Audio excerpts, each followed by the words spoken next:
Hello, hello, everyone. Welcome to Auntie Derek's Daytime Tea, where we discuss the latest celebrity tea in the news. And we do it live every weekday at 12:30 p.m. Eastern Standard Time on Chatmosa.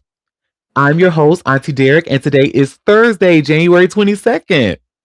So with me on the mic, I have some fabulous co-hosts, my gorgeous Moon, my icy chili, my Libra Queen, and Benji. Hey, y'all.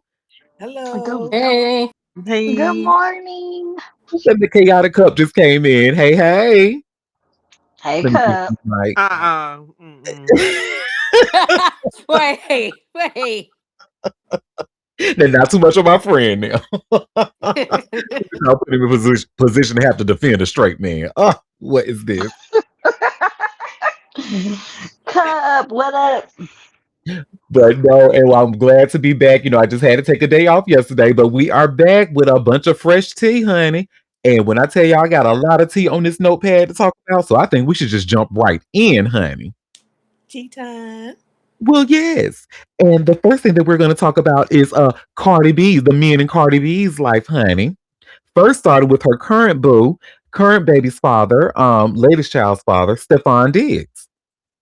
Y'all should see I just shared here by way of TMZ. Stefan Diggs' ex files motion to dismiss paternity suit without prejudice. Mm-mm.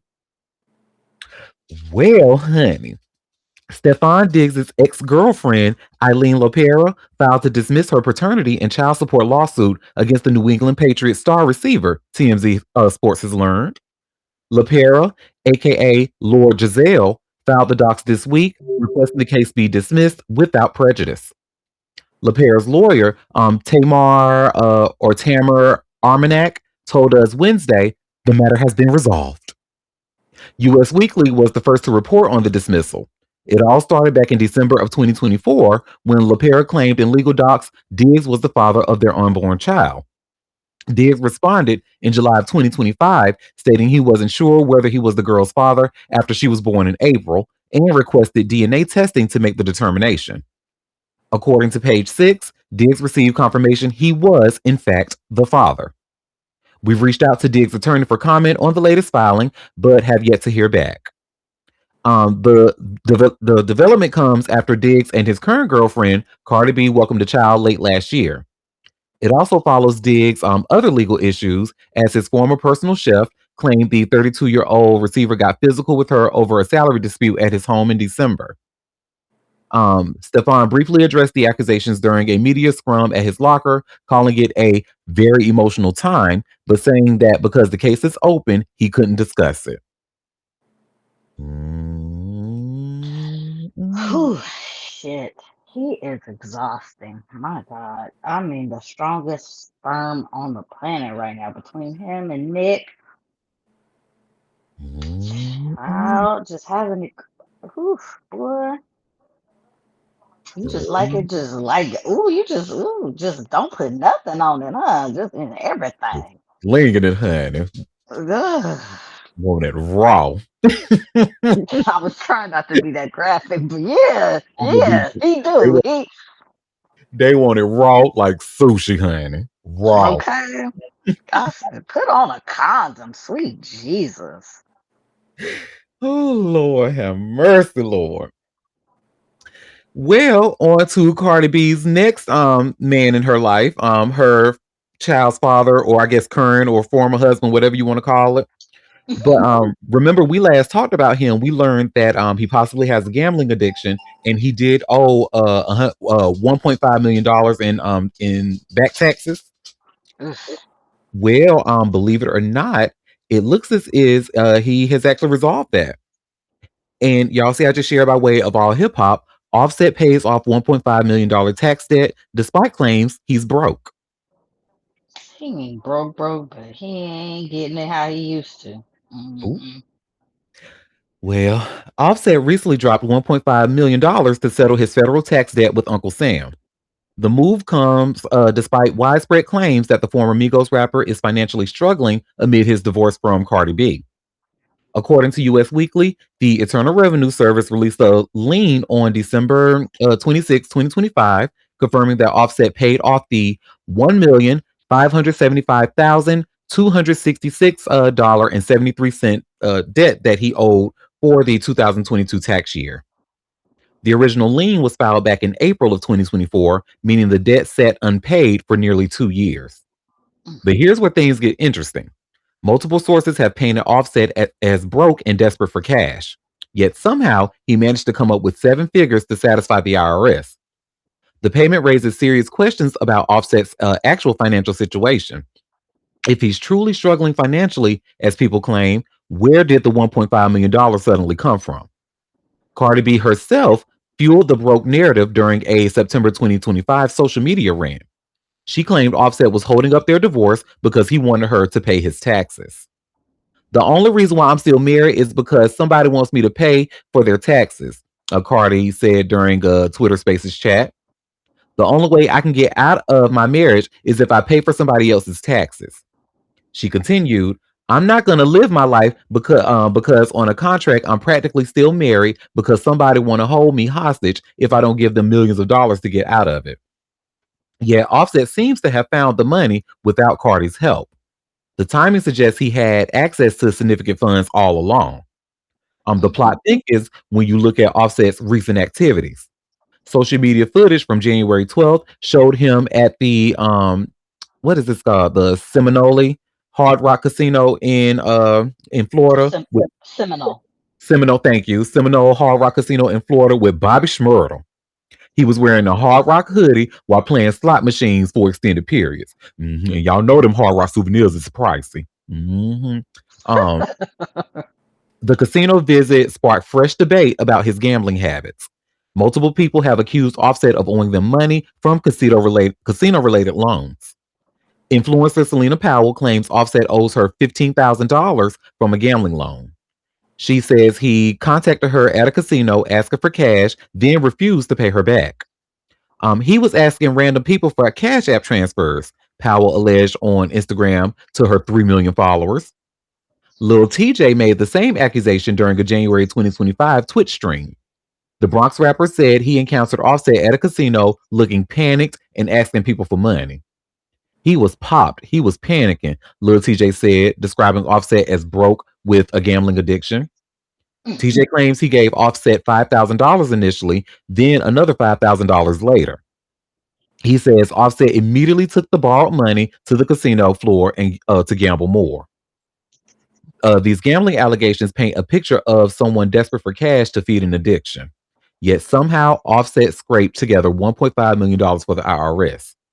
The contradiction doesn't add up. Either Offset has been hiding significant assets, or he has recently found a major source of income, or Cardi paid the bill.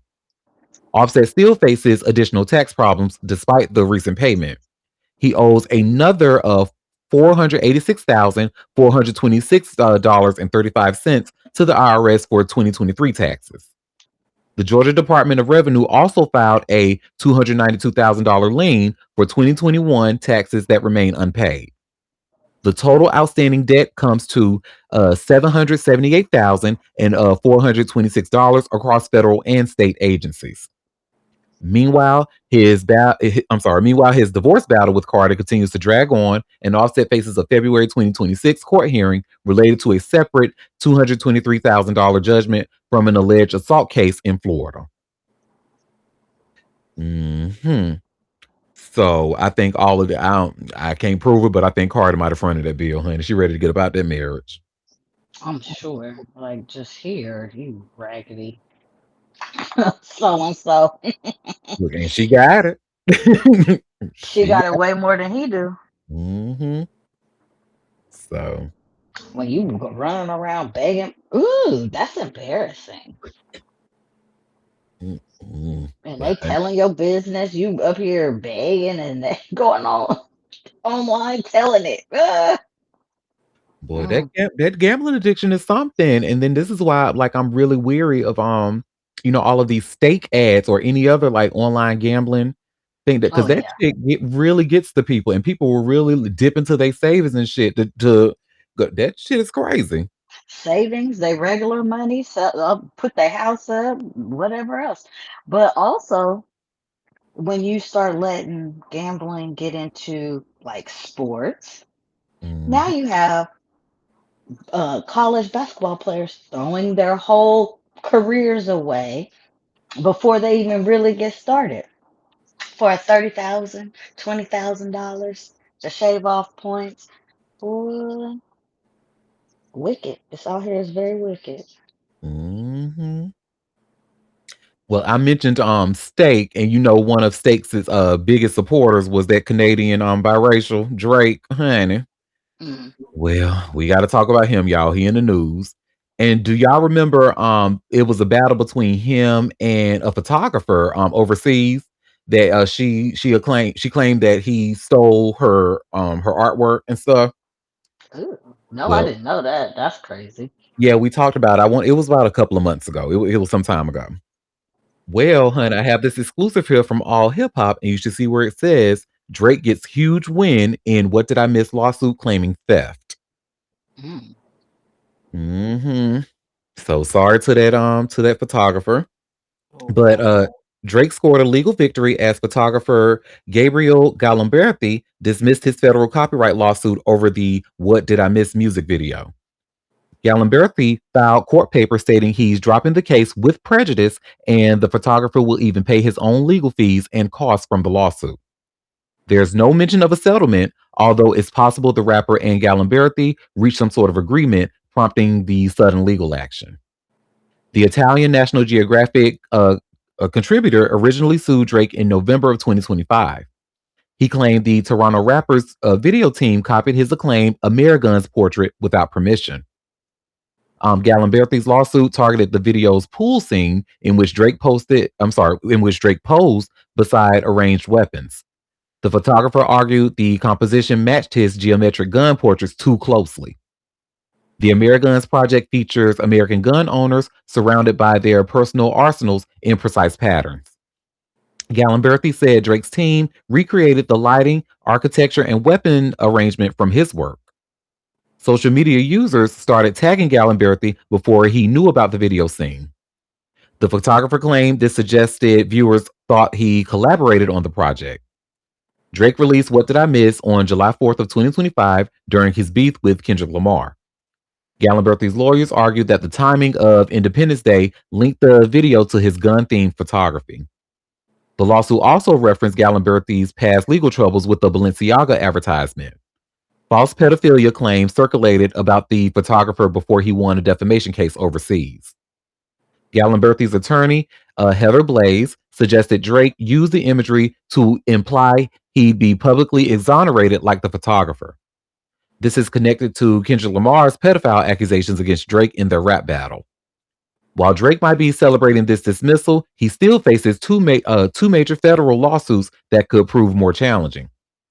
Rapper RBX filed a class action suit against Spotify in November 2025, accusing the platform of allowing fraudulent Drake streams. The lawsuit claims that at least 250,000 streams of Drake's No Face appeared to originate from Turkey, but used VPNs to mask their location.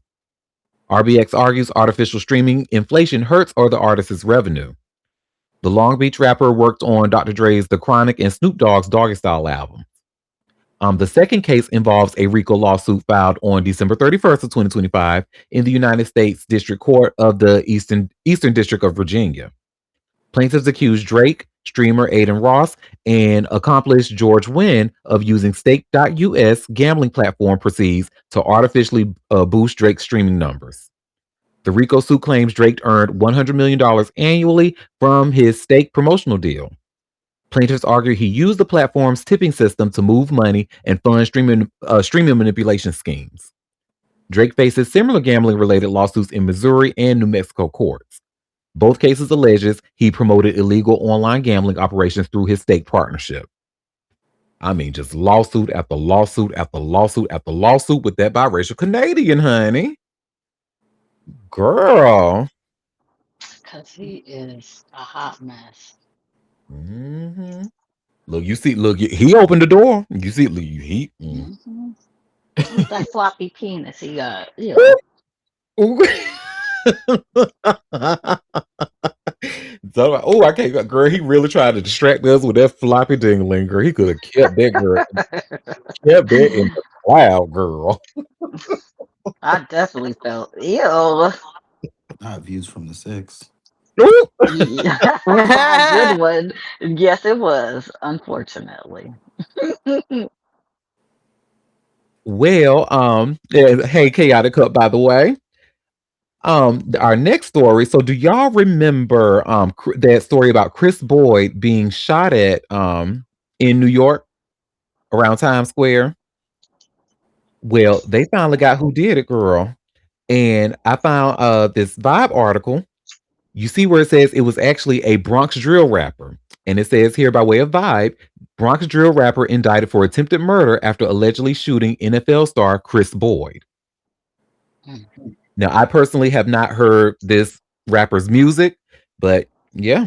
Um, a Bronx drill rapper and alleged gang member has been indicted in connection with a Midtown Manhattan shooting that left a New York Jets defensive player critically wounded, according to prosecutors.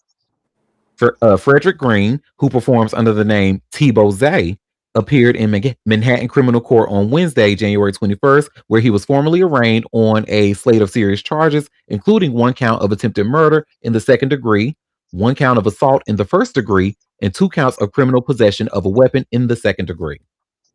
Assistant District Attorney Sarah Sanati told the court that surveillance footage places Green, who's 20 years old, at the scene of the crime before, during, and after the November 16th shooting, which allegedly erupted over jokes about designer clothing and perceived disrespect. The shooting occurred around 2 a.m. outside the upscale Say Less restaurant on West 38th Street, where Jets cornerback Boyd was socializing with teammates Jamie and Sherwood, Irvin Charles, and another friend. Authorities allege that Green was armed and fired his weapon twice during the confrontation. One of the bullets struck Boyd in the abdomen, traveled through his body, and ultimately punctured one of his lungs. The 29-year-old defensive back was rushed to Bellevue Hospital in critical condition. Although Boyd was later released, he was readmitted during the Thanksgiving holiday after suffering health complications related to the shooting and remains hospitalized. Initial police reports noted that a blue BMW X6 with New York plates and a silver Mercedes-Benz GLS with Michigan plates fled the scene shortly after gunfire rang out. The detail has taken on added significance in light of Green's music. In the video for his song Mission, released on August 21st of 2025, less than 3 months before the shooting, Tebow Zay boasts, "I go in the Beamer and I got accurate aim," a lyric prosecutors could seek to introduce as evidence of intent or mindset. The same video also briefly shows an NYPD officer shining a flashlight towards Zay and his entourage, a moment that now appears eerily prophetic as the rapper faces the most serious legal battle of his life. Earlier releases, including 2024 videos for Play Ball and Spin Again, similarly depict Green emphasizing gang affiliations and threatening gun violence. Boyd, a Texas native, signed a $1.6 million one-year contract with the Jets in 2025 and was sidelined with a season-ending shoulder injury at the time of the incident.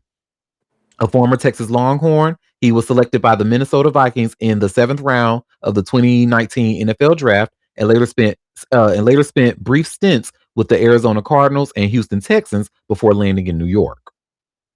After his initial release from the hospital, Boyd addressed supporters on Instagram, writing, "I love and appreciate everyone and y'all dearly who has prayed, reached out, even if I can't get back to you," and adding, "Head high, God is not through with me yet." Green was captured and arrested in Buffalo, New York in December after allegedly fleeing the city. He is currently being held without bail, and his next court appearance is scheduled for February 15th. Did he say he got accurate aim? That's what he said, girl. Oh, okay. In that beamer. In that beamer, girl, he got accurate aim. Mm-mm. Mhm. Mm-mm. And this started over perceived disrespect and designer clothes or something. Get out Stupid. of here. Senseless. But that young fella is 20 years old doing 20-year-old stupid shit. So, oh, child, we need mentors. We need mentors, honey. Y'all trying to rap, y'all need to be mentors. Anywho, so that's that on that, child. Oh, this next story. So we got more. We have an update on Z the Wizard. Remember the young man who was killed at that strip club? Big X the Plug's friend. Well, they caught who allegedly killed him. And I have this article here from Fox 4. It says KDFW, and y'all see where it says here, arrest made in Dallas rapper Z the Wizard homicide case. So, an arrest has been made in connection with the homicide case of Dallas rapper Z the Wizard on New Year's Day. Now, what we know, 24-year-old Damian Roberson has been arrested in connection with the shooting of Zachary Fields, aka Z the Wizard. He has been charged with murder. Dallas Fire Rescue responded and transported 5 victims to a local hospital early on New Year's Day after reports of an exchange of gunfire in the parking lot of Pink House Dallas nightclub, according to police. One victim, later identified as 25-year-old Zachary Fields, also known as Artisy the Wizard, was transported in critical condition and died on January 5th of 2016. Investigators believe the shooting broke out in the club's parking lot shortly before the victims were transported for medical care. The close-up of Zachary Fields, known to some by his rap handle Z the Wizard, say even more than his music. He loved giving back to his community. Terrion Randolph, a friend of Fields, described him as a great guy. Very genuine, did whatever he could to help anybody. His heart was always in the right place, Terrion said. So, and police say this investigation is still ongoing. Whew, so there you go. That's Mr. Damian Roberson there. I'm sure y'all see his mug shot there in the thumbnail. And I see some asymmetry in them eyes. I sure do. So we've said it before. Condolences to Z the Wizard, and his family and friends. I have to say though, that is the most unique way to spell Zachary that I have ever seen in my life, honey. So it's spelled ZECQURE. Zachary. You know, I follow this guy. Maybe you guys seen him. He has the long dreads, and he's like a linguist. He's Gullah Geechee, and he talks about language and stuff, and the concepts of like black people remixing and stuff like that. But sometimes it still be y'all get me like the creativity that y'all go through just for one name just floors me. And I'm trying to have an open mind that yes, we have our own language and dialect and history, yada yada yada. But woo, child, Well, y'all be I'm pushing actually it. gonna reserve any comments because if I feel like if I do say anything, it's gonna draw attention to the names of my family.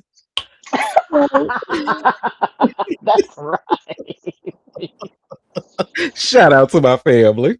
I mean, I don't know where you get the cue and how you're supposed to, but okay. God bless.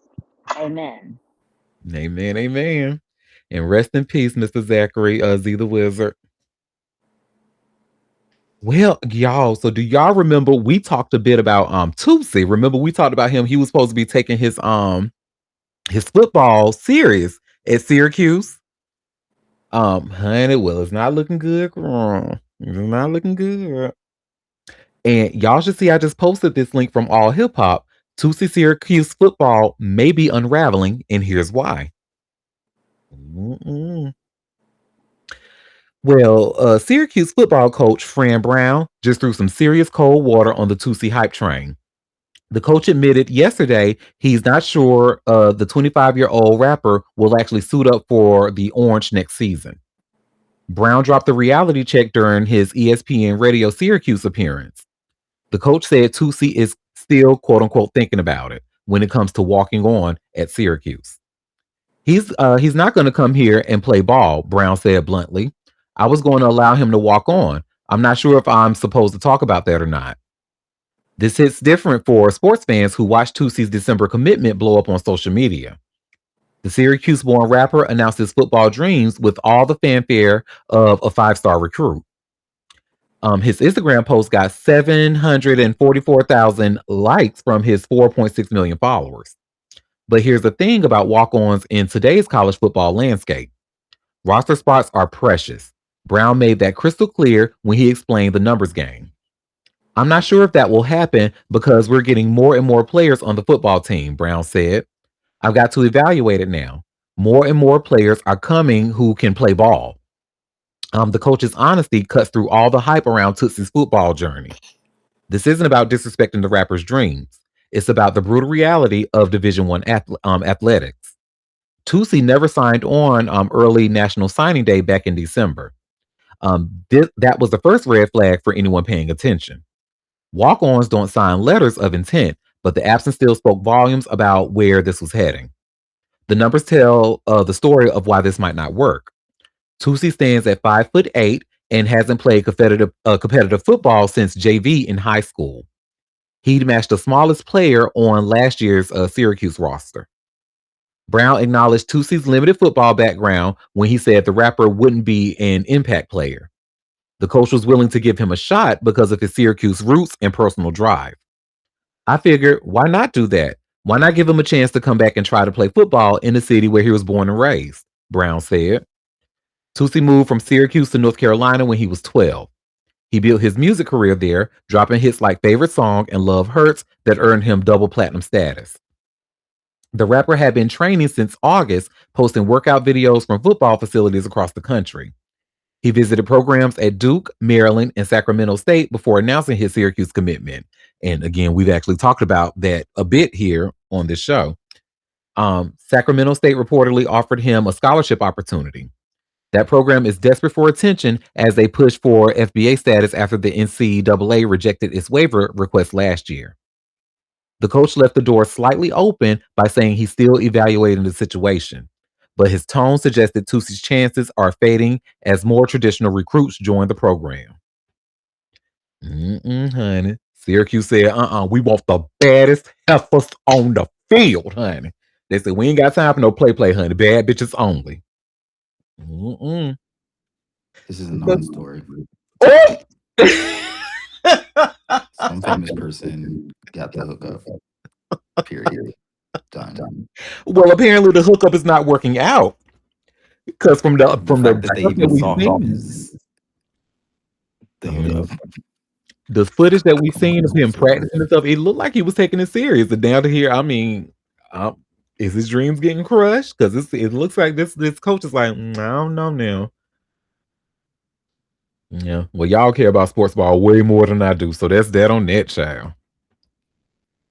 Well, oh girl, this next story, honey. This is absolutely not a non-story. I actually found this to be kind of hilarious, but not really, because it's actually possible that this could be true. But I just shared another all hip hop link, and y'all should see that it's an exclusive. Lawyer repping Fat Joe's former hype man claims they are too terrified to come to court. And y'all know who that hype man is. I'm not hype man, but y'all know who that lawyer is, Mr. Tyrone A. Blackburn, who ran over that process server with his car. Him, allegedly. Well, a former hype man for Fat Joe and his lawyers say they're too scared to show up in person for the rap star's lawsuit, claiming threats have them dodging court and pushing for Zoom instead. Attorney Tyrone A. Blackburn says he and his client, Terrence T.A. Dixon, will only do depositions remotely because of what he calls endless death threats and harassment that he blames on Fat Joe and his alleged thugs and goons. Mr. Dixon has received endless death threats and harassment from Fat Joe and Fat Joe's thugs and goons. These threats are very serious, and Mr. Dixon and I have taken many steps to ensure his safety. Blackburn claims Dixon is getting hit with disturbing Instagram messages, including one that allegedly shows Dixon's elderly grandmother walking out of her building alone.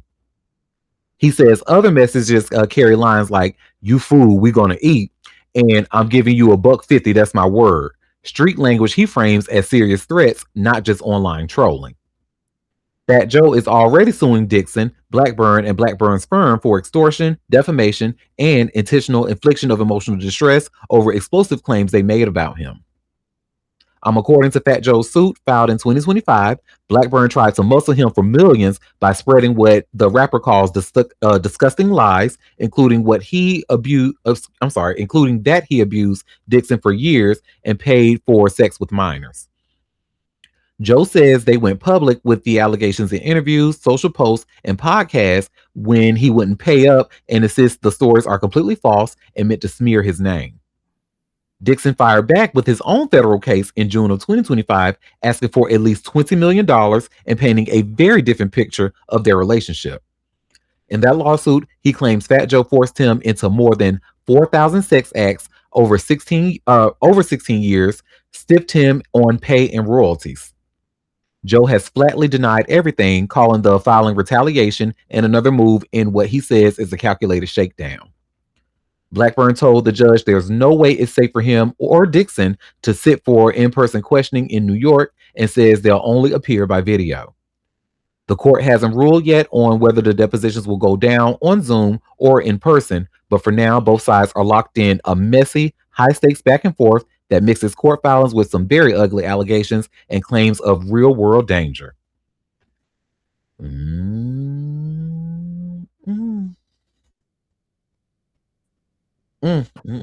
I believe it. I certainly believe he got the messages. And I believe his Fat Joe's thugs and goons sit those straight, especially the picture of his grandma walking out the building. Baby, I believe it.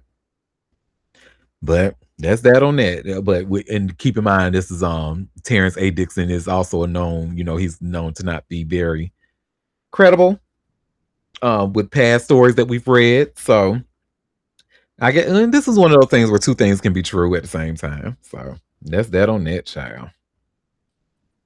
Oh, we have a message. Hey, y'all. Sorry, I've been driving. Couldn't interact. And you asked me, am I a trucker? Bitch. What you driving for, hun? Where you driving to? Y'all, this next story, honey, this just came out. I'm like, oh, whoa. So, now we all know that Steven Seagal does not have the best reputation. And especially, there have been reports of, racism and republicanism and all that stuff. But baby, now we can add Predator on that list, honey, allegedly. Baby, I got this TMZ story right here. Do y'all see where it says Claudia Jordan, Shayna Moukler claims Steven Seagal tried to give them massages? Under the guise of casting and stuff like that. Child, this story was, I'm like, girl. So, Claudia Jordan and Shayna Moukler have a similar audition horror story because they both claim Steven Seagal took them into a room and told them to undress for a massage on separate occasions. Claudia and Shayna came out swinging yesterday on the first episode of their new Wicked Awesome podcast, claiming Steven tried to mix business with pleasure when they were younger. As the women tell it, Steven extended an invite for an audition at his home, and when they arrived, in different instances, they say he got them alone in a room and offered a massage. Shayna claimed when she was 18 years old, Steven flew her from New York to Los Angeles for an audition, and while she was at his home, he told her he was a sensei who could fix her back with acupuncture. She says he told her to take off her top and lie down, and she could hear his kids in the house in another room. Shayna says she took off her top and got some acupuncture from Steven, who then proceeded to massage her back. She says he told her to sit up with her top off, and when she asked about the audition, it became clear it was all a sham, and she flew back home feeling disgusted. Claudia says her first audition was legit, so she let her guard down for the second audition, arriving at his home in the evening to find just Steven and his assistant. She says he offered a house tour she didn't ask for, got her in a room, locked the door, and started telling her he could work out some tightness in her neck. Claudia says she did her best acting in that moment, coming up with an excuse on the spot to get out of the creepy situation. Shayna and Claudia ripped Steven for trying to take advantage of young women trying to make it in Hollywood. And they openly wonder if others had similar experiences with him. We've reached out to Steven's camp, So far, no word back. Mm-mm. Nasty. Just nasty. Nasty, honey. Ugh. Oh, Steven. And we have we have a comment, ill, even surgeons don't massage. Exactly. Nasty. Talking about he gonna fix the stiffness in her neck. You know what? And talking about so I can fix your back with acupuncture. We know what you mean, you little nasty fucker. hmm Well, y'all, shout out to Boris Kojo. I have to say, when it comes to Boris Kojo and Nicole, they're probably one of my favorite couples in Hollywood, favorite black couples in Hollywood. I was actually, when they had their talk show, I was actually a fan of it, but I knew it wasn't going to do well simply because it came on at the exact same time as The View. And you know, The View has that 11 o'clock hour on lock. So you can try to go. Now, The Real, they got in, they had a good run against the same time, but you see who still left standing, right? So anyway, I bring all that up to say is that Boris Kojo has some comments about our president. And if you all remember, Boris Kojo was originally born and raised in Germany. So TMZ caught him out and had some questions for him. And y'all see, I just shared this TMZ article. Boris Kojo calls Trump embarrassing for humanity after dictator speech. And we were asked earlier Damn. if we watched that speech yesterday. I did, and I don't have nothing to give that President Hunter. So anything, I just let y'all tell me and watch the clips in the news because I'm done. I I'm can't. just I gonna couldn't watch that. It's embarrassing. Like he's that's just, what he said is very true. It's very embarrassing. And y'all know I don't like no secondhand embarrassment. It really it irritates my spirit hmm because he's so dumb. And then I get mad all over again. Well, let's see what Mr. Kojo has to say, honey, with his fine ass, honey, just aging like looking good and moisturized, honey, just aging like fine wine. You don't have to answer, but I just know you're from Germany originally and that sort of stuff. What do you think about what's going on, politically and with Trump on the world stage? I think it's sad. I think it's disturbing. I think it's dangerous. I think it's disgusting. And I think that we got to get back to humanity. There's so many issues that are rooted in hate. And I mean, this is a longer conversation. And I don't want to just sit here and spitball. I know. But it's I'm scared for our kids. It's a really terrible time for a lot of people in this country and worldwide. And the way they've been operating lately reminds me of old colonial structures, and being from Germany, it does hint at familiarity. Yeah. Right. Right. So back in the late 30s is when it all started.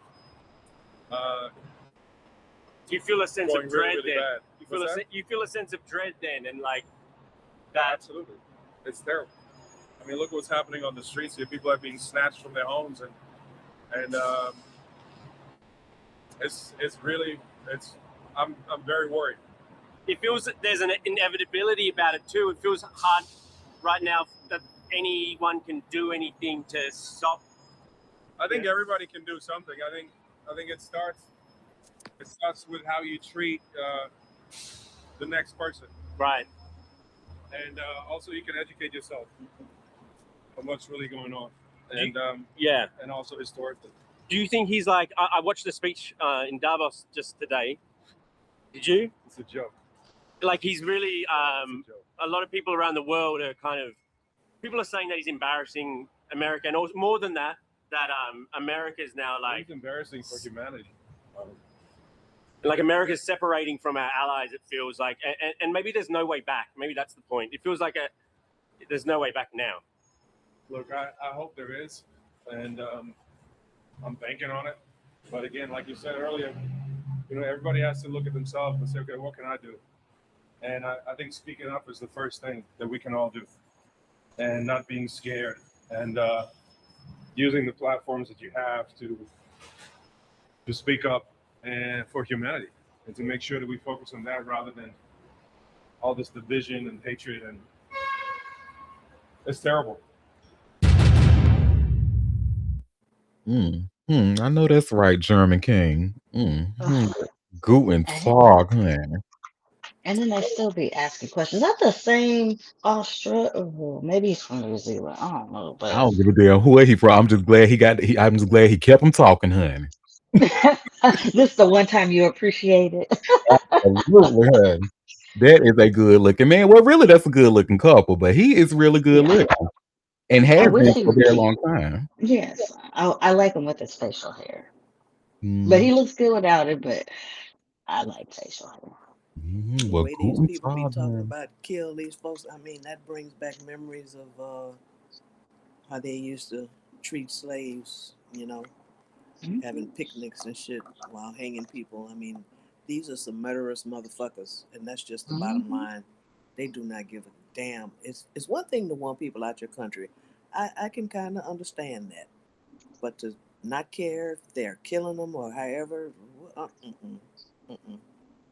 That brings back some really nasty, nasty memories. No, they're intentionally doing it nasty, intentionally doing it under a broken system because they broke it. Obama still deported He did, more people under the system than anybody else. yep. But the way they tackle them and throw, even if they're not resisting, they tackle them. They want to hurt them, even if they wind up letting them go and they're citizens. Everybody winds up hurt. It's like they're hurting Mhm. them on purpose, and it's really crazy. But that's the mentality we're dealing with.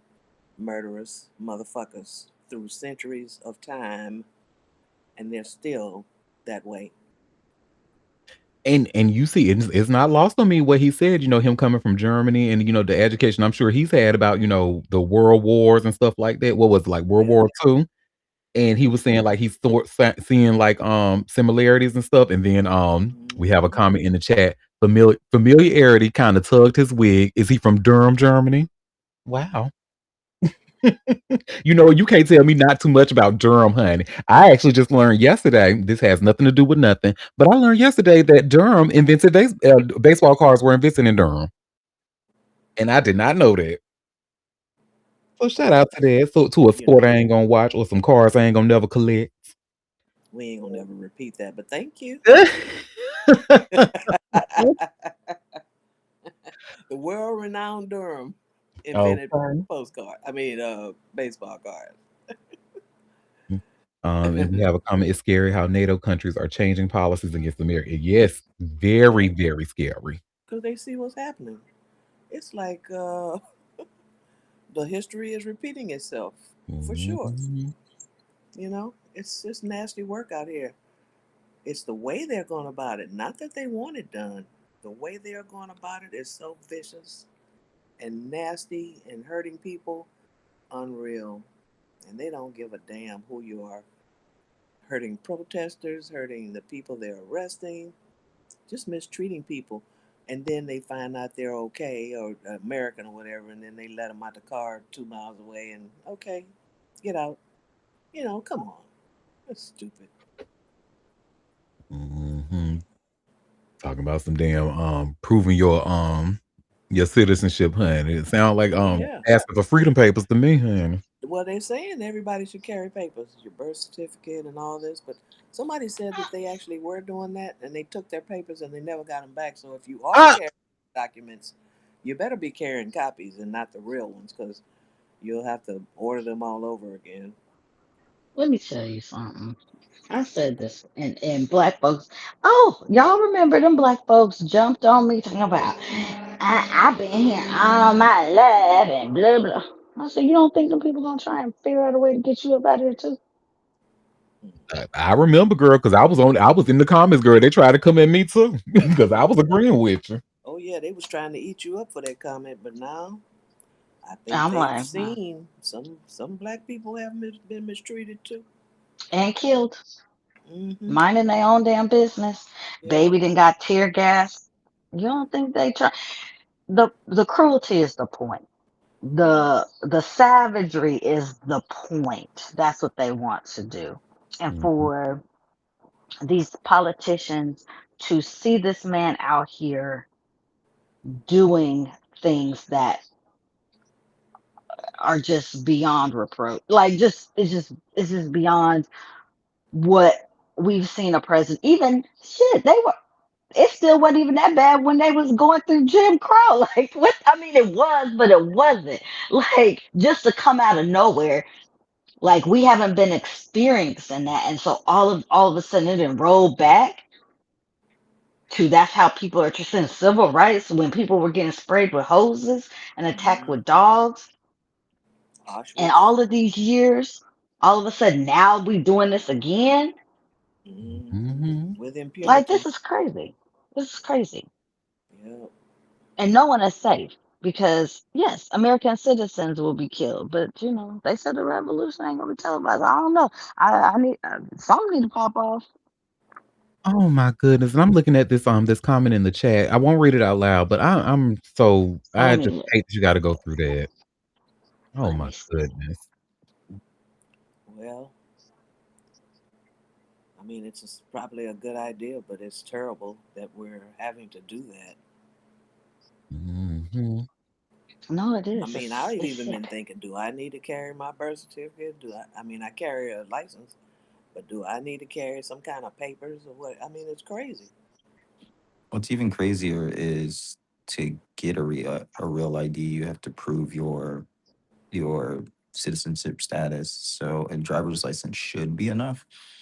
Um, yeah, it's getting wild out here. But I carry my passport card. Um, but I don't know. I don't think no matter what you have, it's gonna be enough. I had No. a, a colleague of mine. She was telling me about a colleague of hers that got stopped. He was a military veteran, but of Hispanic descent, Mm, and they he was helping his dad, and they were like, "Where's your papers?" And he was like, "Luckily, I have them in the car, but they wouldn't let him go get them. They put him face Mm-mm. down in the dirt." Right. They This is a brutalize man who first. this is a man who was injured saving people in the line of duty and still gets and treated like it's getting Yep. wild out here. these nasty motherfuckers that are probably January 6th MAGA people out here that don't know shit from shit. They just and I hate to see people of color that are a part of it. And boy, people will sell their souls for some money. $1. There is the loss of having character and moral compass of what's right. We all got to feed our families and all that stuff, but to do that under the guise of treating your own people poorly is some of the saddest shit I've ever seen in my life. I had a friend just walk off the job. She was working at Homeland, and part of her job was processing clearances for ICE. And she was like, "I just can't do this shit no more." And she was like, "Yeah, I gotta feed my kids, but I can't do this shit no more." Mm, mm, mm. Hmm. Yeah, that's what we is, and it's gonna be like that for a lot of people, honey. I hate to be the Ronnie reminder, but we only just 1 year in, and it's some things are gonna happen. I feel that are gonna put a lot of people in a situation like, do I want to work for ICE? Look, because I can't find a job elsewhere. So, should I Mm-hmm. work for ICE and get money and benefits and feed my kids, or should I do what's morally right? So, are we Yep. down to morality or feed my kids? And I'm afraid for the gray area because there's some of us who we can't dictate who our clients are, and sometimes shit shows up on our desk where it's like, this is a little gray. I don't know what to do here. mhm. And And I hate the color gray. the thing that really is chapping my hide is the fraud they talked about in Minnesota, which was real, was perpetrated by a damn white woman. Of course. Of It wasn't, course. and they blamed the Somalis for that and came down on Minnesota for that. It was a All white roads woman. always lead to white women. Wow. You're right. You're right. Just, ugh.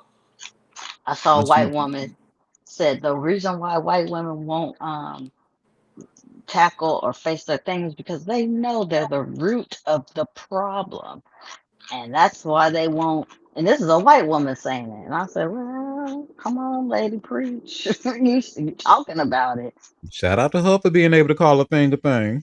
Hmm. Well, I did just say I hate the color gray, but not in this case, honey. Not when it comes to gray zone. The grayzone .com. Cause baby, they done woke some shit up, honey. And when I did, this is another story, baby, I wasn't ready for. I'm like, excuse me, what happened? So, are we familiar with Desi Banks, the comedian, the internet comedian? is this a Yes. work safe Picture website? Say what? Is this a work work safe. safe website? Oh yeah, it is. Well, this Okay. story's work safe. I'm not sure about the site. I'm just, well, I would go on to say that it's work safe, and I'll tell you why. You'll see why afterwards after we go through this. And baby, let me tell you about one thing about Desi Banks, honey. Y'all see, I just shared by way of the gray zone, and you see where it says here on the headline Gray Zone reports prompts Google to suspend ads from Atlanta influencer recruiting Iranians for Mossad. What? They said Desi Banks was using his influence to recruit Iranians for Mossad, bitch. For Mossad. For Mossad, honey. Oh, we have a comment. Comedian is an exaggeration. Well, well. I do like that video of him like, you going to jail. And then my other favorite when he said when he went outside to talk to the birds and he's like, twinkle twinkle, and then went back in. I giggled a little bit. but baby, I don't think I'm be giggling no more, honey, because what is this? He finna And go to jail with what's it call it? Pros ass. yeah, okay. Okay. Well, it says following reporting by the Gray Zone's Max Blumenthal, Google confirmed it has suspended the account of Desi Banks Productions LLC for violations of advertising policies and deleted the Mossad recruitment ads from its transparency portal. The Mountain View-based advertising and technology giant Google confirmed on Tuesday that it has suspended the advertising account of the Atlanta-based comedian Desi T. Banks Jr., Desi Banks Productions LLC, following exposure of a months-long international ad campaign attempted to recruit family members of Iranian government officials as agents of Israel's foreign intelligence service, the Mossad. Ew. The statement from a Google spokesperson came in response to an inquiry regarding the disappearance from the company's ad transparency portal of numerous Mossad recruitment ads registered to Desi Banks Productions LLC via the advertising identifier, and then it has like a AR and a bunch of numbers. Mm-hmm. The company further stated that the deletion of the Mossad recruitment ads from its transparency portal is a standard procedure for suspended accounts, but would not clarify which policy or policies had been violated. The international advertising-based espionage campaign, closely affiliated with the still active Blue Message Telegram channel, Twitter account, and Google recruitment forum, were first exposed by this publication in September and frequently made use of deceptive bait and switch appeals to child safety advice, further tagging several of its ads as related beauty products.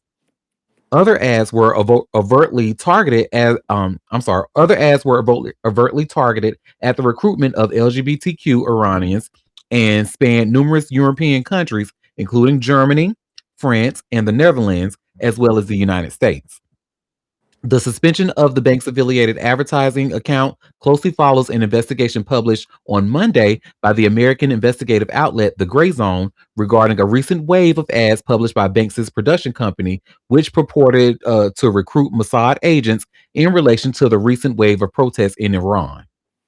One of the ads, an apparently AI generated video of an Iranian protester sitting in the middle of a smoke filled street as tens of motorcycles approached him, is currently contained in the pinned post of the Blue Message campaign's Twitter account.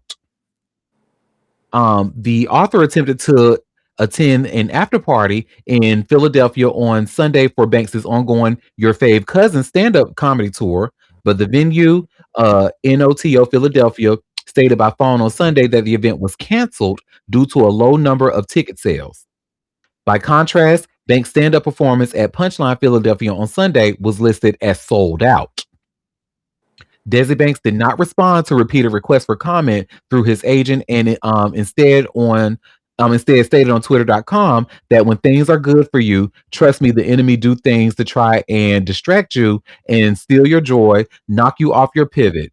Adding that life can throw you crazy things that you don't know or understand. Just stay focused and lean not on your own understanding. When you when you get outed as a Mossad collaborator, just post through a king. Replied the account Antiques Roadhead, real Dan rather. Um, and it said the real editor, excuse me, the editor of the Gray Zone, Max Blumenthal, further replied to Bank stating, "Desi, we've been trying to reach you for comment on our report about your LLC being used by ads for the Israeli Mossad assassination agency. Google suspended your account today for egregious violations. It's time to explain what's happening here," Blumenthal implored. As of publication, Banks has not responded. Well, first of all, I know that was a lot of information, so let's just take a quick moment to take all of that in.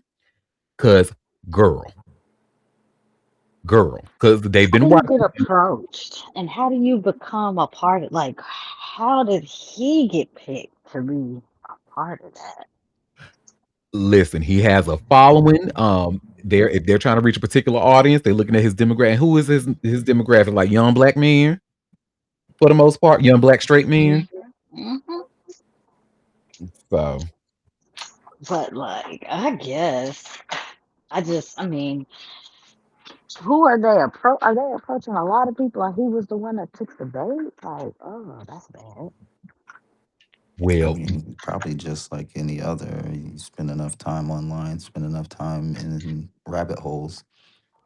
Just like young white men, you get Joe Rogans and shit like that, and next thing you know, you got a bunch of MAGA crazy people running around.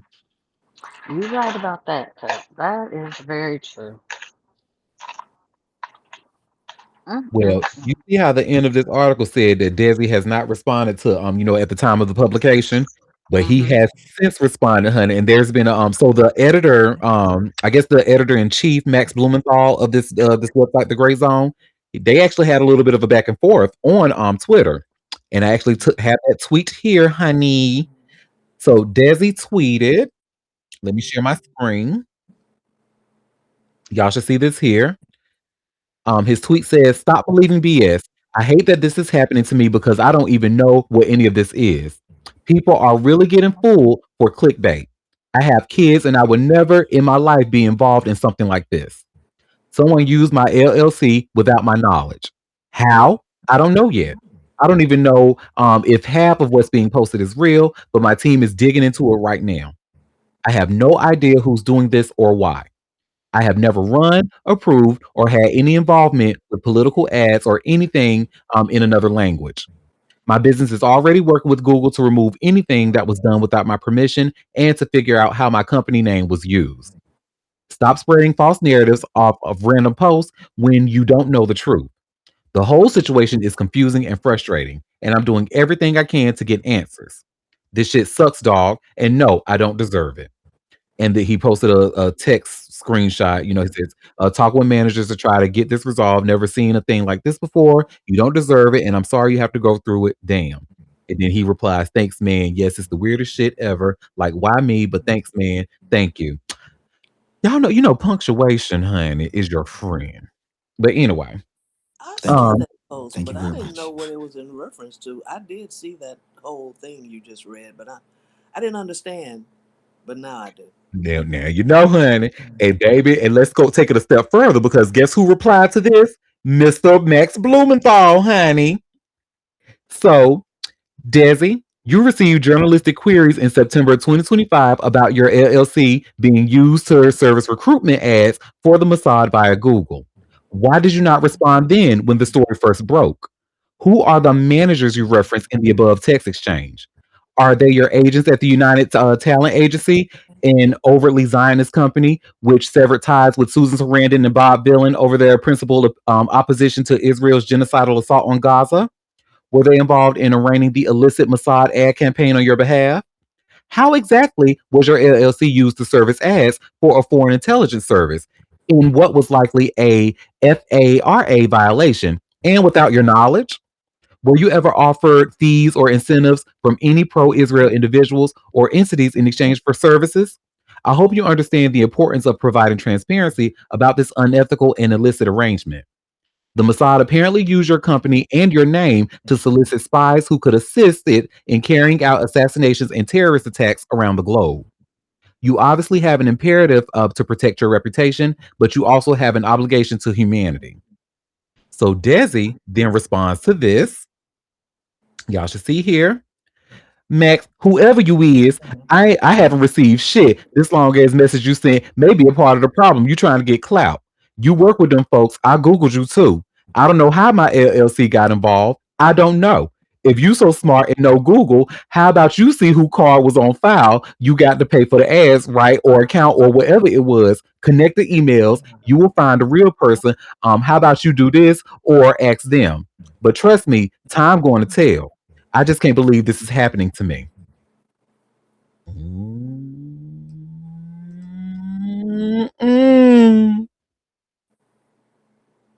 Mm-mm. You're going to jail.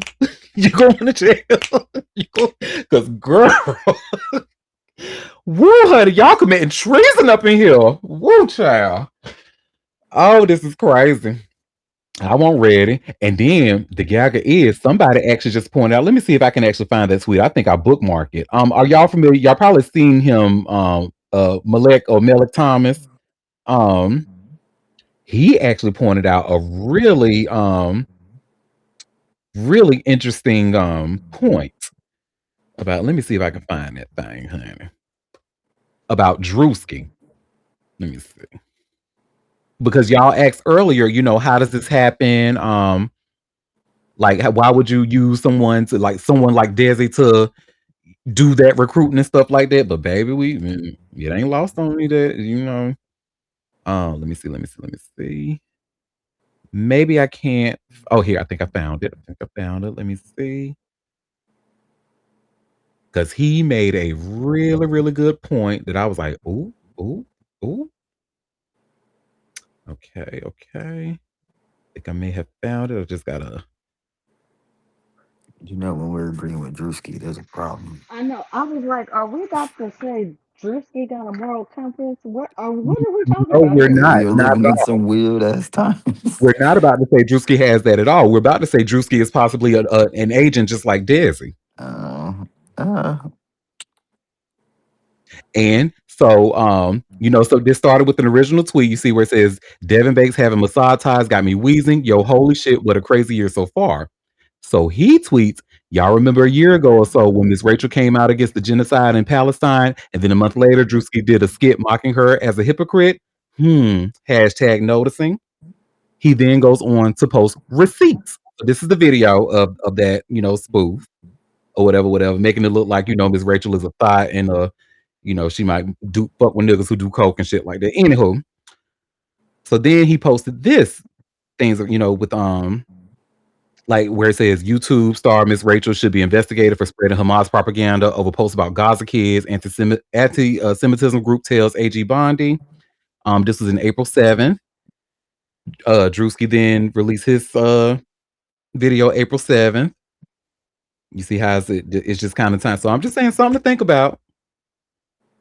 And he had receipts to provide it. So Y'all, look, I'm about to send Drewski prizes articles. Don't go to jail for look, playing especially around. got with that Diddy shit he got involved in and won't even there. He just got cleared of that. So you better be on your best behavior, honey. But yep, y'all, that's set on there. I hope y'all gag like me, honey, because I was like, oh, I was not ready for this. Desert, what are I you would like to doing? know, how did this happen? I'm trying to play catch up right now. Like, what? We Huh? don't know. We still Did that don't know. nigga? Huh? Who? That nigga Cause ever been over there? What? yeah, I'm trying to figure out like how does he get involved when he ain't even. I don't know. I mean, I guess he got a little motion, but I'm like A little motion. a little. I A just a little. little, a That's little. saying a lot. Well, let's see how many followers he has. We're not He talking got more about his phone. followers than me.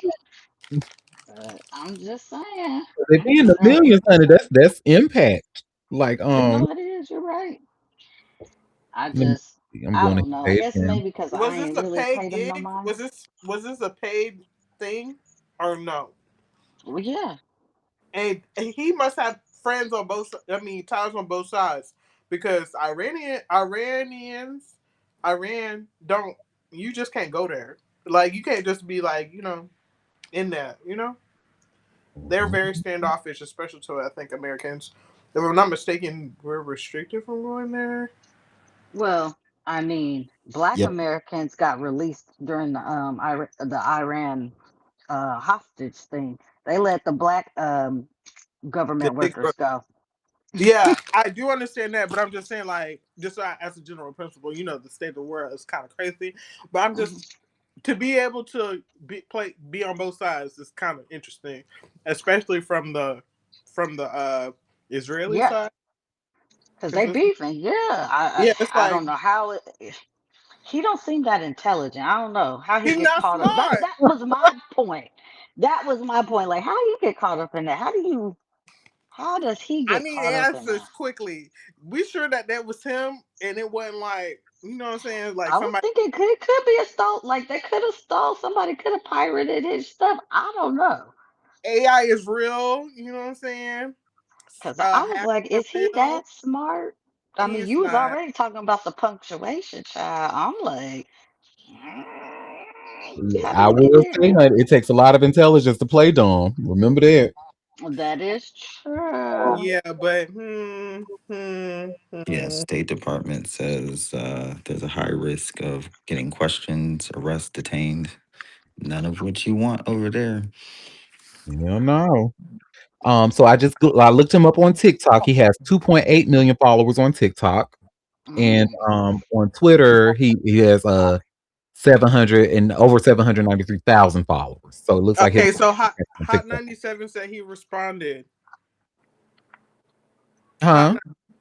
so he responded. Hot 97 has this article. It says comedian Desi Banks addressed Google suspending ad account.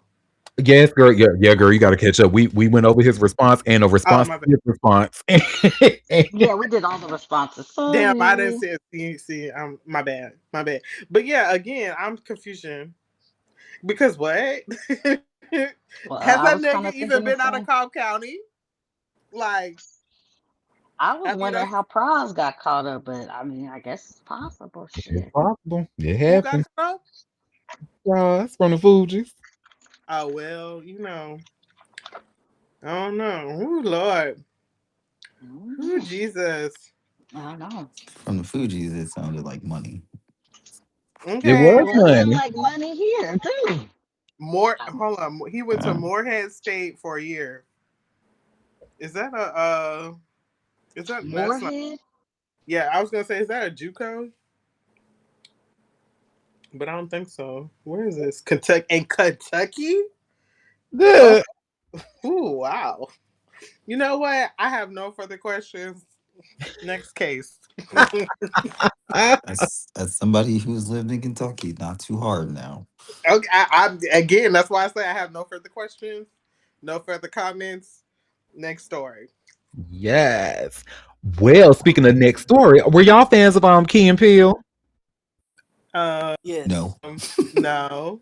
I mean, Wow. yeah. I mean, they had some funny stuff. Yeah, yeah, yeah. They So tried to far do we the got two and Chappelle a half show because I'm a badly. fan. Chili was one and Moon was in. So we'll say 2.5 fans. Yeah. I No. mean, they nailed that damn Obama shit. Was funny. And the Yeah, names in the classroom, that was funny too. I like some skits now. Don't That, play. my favorite one was the gay marriage shit, honey. When gay marriage was legalized and one of them was in the closet, that shit had me hollering. just know that I have never seen a whole episode. Everything that I've seen of them has literally been clips that was put. Oh, So no, yeah, it's I've a no. tried to I watch their won't lie, it shows. was It a was good just one time. fun. It's a no for me, dog. Well, unfortunately, this next story is not for a Libra queen, but for those of us who enjoy the show, baby, there's a possibility they might be reuniting, honey. And Uniting and it Things people feels do so. for money. Hello. okay, well, you know what? I'm okay with this money grab. I'm okay. Bring it back. Why? What's the problem? We need humor, honey. Bring it back. But y'all see, I just shared here by way of TMC. Keegan Michael Key says he would love to make a new love to make new Key and Peele skits. And there's so much, honey, they can satirize. So, but TMZ caught up with him talking, and y'all just have I have to say, like anytime you see him, he always look like he has a really really nice personality. So and then the way he interacted with that fan, I'm like, he's just so adorable. I love it. But let's see what he has to say about that. Key and Peele's all over my algorithm, man. Like I didn't grow up with it personally, but I feel like Are you an Aussie? I'm an Aussie. Yeah. But I see all of the skits, the stunts, everything now, and it's fantastic. Do you get Key and Peele all over your timeline as well? It's funny. I'm the one person who probably doesn't get it as much as everybody else. Is that it? Yeah, because I'm looking at sports videos all the time. Right. My algorithm is just littered with cricket, and football, and baseball, and soccer. Cricket. Thank you. I'm a cricket fan. Yeah. I feel. Way to go, BBL. Oh, nice. Hey, I feel like it's because it's hit still. It's still Yes, relevant. well, I think because we were in a position when we made the show where our writing process was so long, we didn't have time to write anything topical. Yeah. So everything we wrote was about the human condition and about what humans are going through all the time. So we're very lucky that it just happened to happen. That a lot of the sketches still resonate today. That's awesome. Would you ever there must be so much fodder in this era. Would you ever, bring it back in a meaningful way? I mean, look, I would love to do it again. I love working with Jordan. Yeah. Yes, there's lots of interesting things happening in the world, but I think we'd probably end up doing the same thing where you got to make a lot of situations about the way. Yeah, quick. I don't want you to let the traffic there. Oh, wow, big fan. Thank you. I appreciate it. Take care, man. Be good. We'd still be writing scenes about the human condition, right, and about things that everybody goes through. Totally. And I think that it's been I'm very honored that it's been such a lasting thing. So, last thing, does it annoy you that a lot of the places people are seeing it now is like on other people's accounts? Like whenever I see it on TikTok, it's not like on a Key and Peele type account. It's on like some random account that uploads it. No, that doesn't bother me. I think there's something kind of freeing and democratic about that. There you go. That doesn't bother me. There you go. As long as we're bringing people joy, I don't care how they get the joy or what the delivery system is. I'm just happy that we can bring a smile to people's faces. Awesome. Bring it back, man. Bring it back. Look at him, a man of the people. I love it. So we have a comment. So he flies American Airlines Terminal 5. And looks like he was walking to his Uber. A man of the people. You saw how he told that fan, he was like, come quick. He didn't want him to get hit by traffic just so he could take that picture with him. That was too adorable. But yeah, I'm here for it. Please come back. Get y'all asses in the studio, honey. Get in the booth, bitch. Yes. Look, I see parking lot 1. That's a far walk. Terminal 5 to Terminal 1. Kudos to him. Look, that's why he's so damn skinty. Okay, Miss LA. I really look. I'm here for the comedy. I mean, he was culturally, they were killing it. I'm telling you, them Obama skits. He really does that though. It's the craziest thing. I enjoy it. 1/8 black. Let's stop. No, that's what they said in the skit. That's what they said in the skit. Yo. Oh, 1/8 black. Yeah, when they were dapping up the dap up skit. I didn't hear that part. Listen, they was getting that shit in. Ooh, Lord. And both of them are mixed too, so it's funny. Biracial.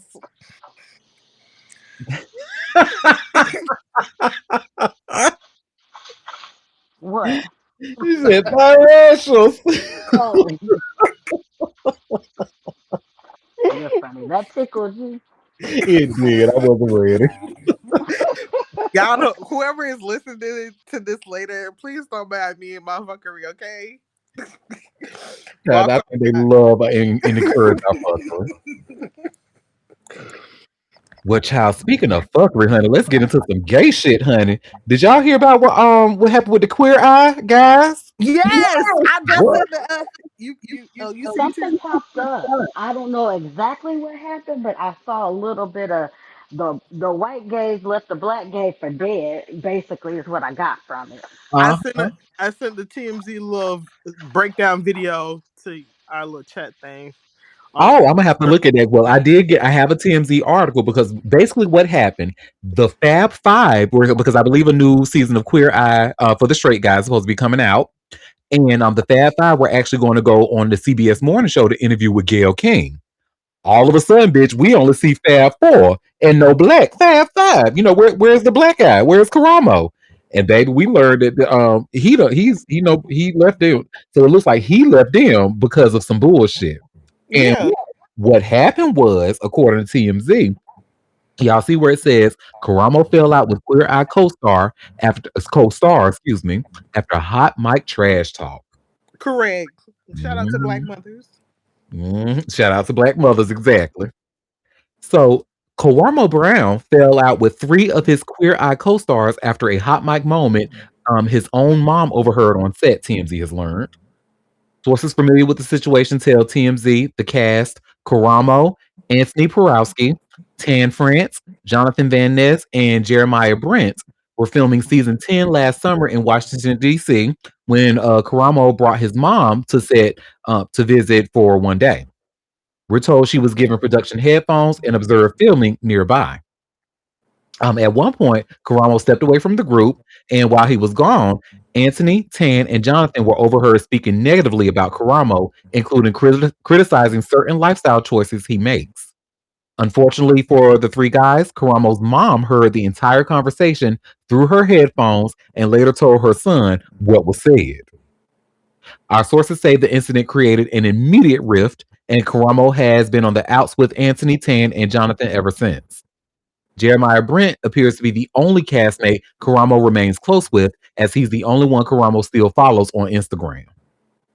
The tension spilled into public view Tuesday during season 10 press day when Karamo was noticeably absent as the rest of the cast made the morning show rounds.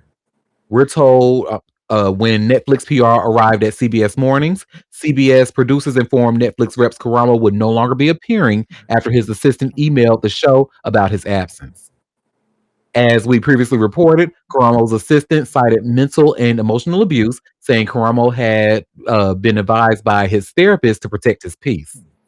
Karamo later appeared in a video message on Today, telling fans he was choosing self love while promising viewers would love every minute of the milestone 10th season. We've reached out to reps for Karamo, Anthony, Tan, Jonathan, and Jeremiah, and so far, no word back. Mm-mm.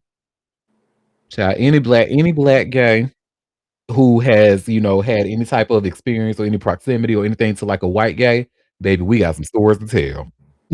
For real, honey. When I tell you the racism don't stop just because you gay. No, and that's unfortunate. I mean, didn't we just talk about I mean, even in the trans culture, like Caitlyn Jenner. Caitlyn still operates as a white man in this society, even as presenting as a trans woman.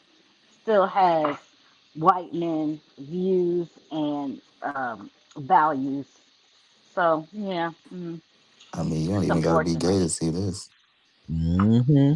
I worked on a diversity and inclusion panel at work before I gave up on it, and the way the white gays tried to take over everything and had a lot to say. There was one black guy who was gay who loved it.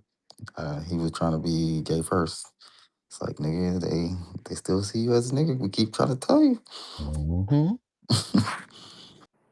Unfortunately.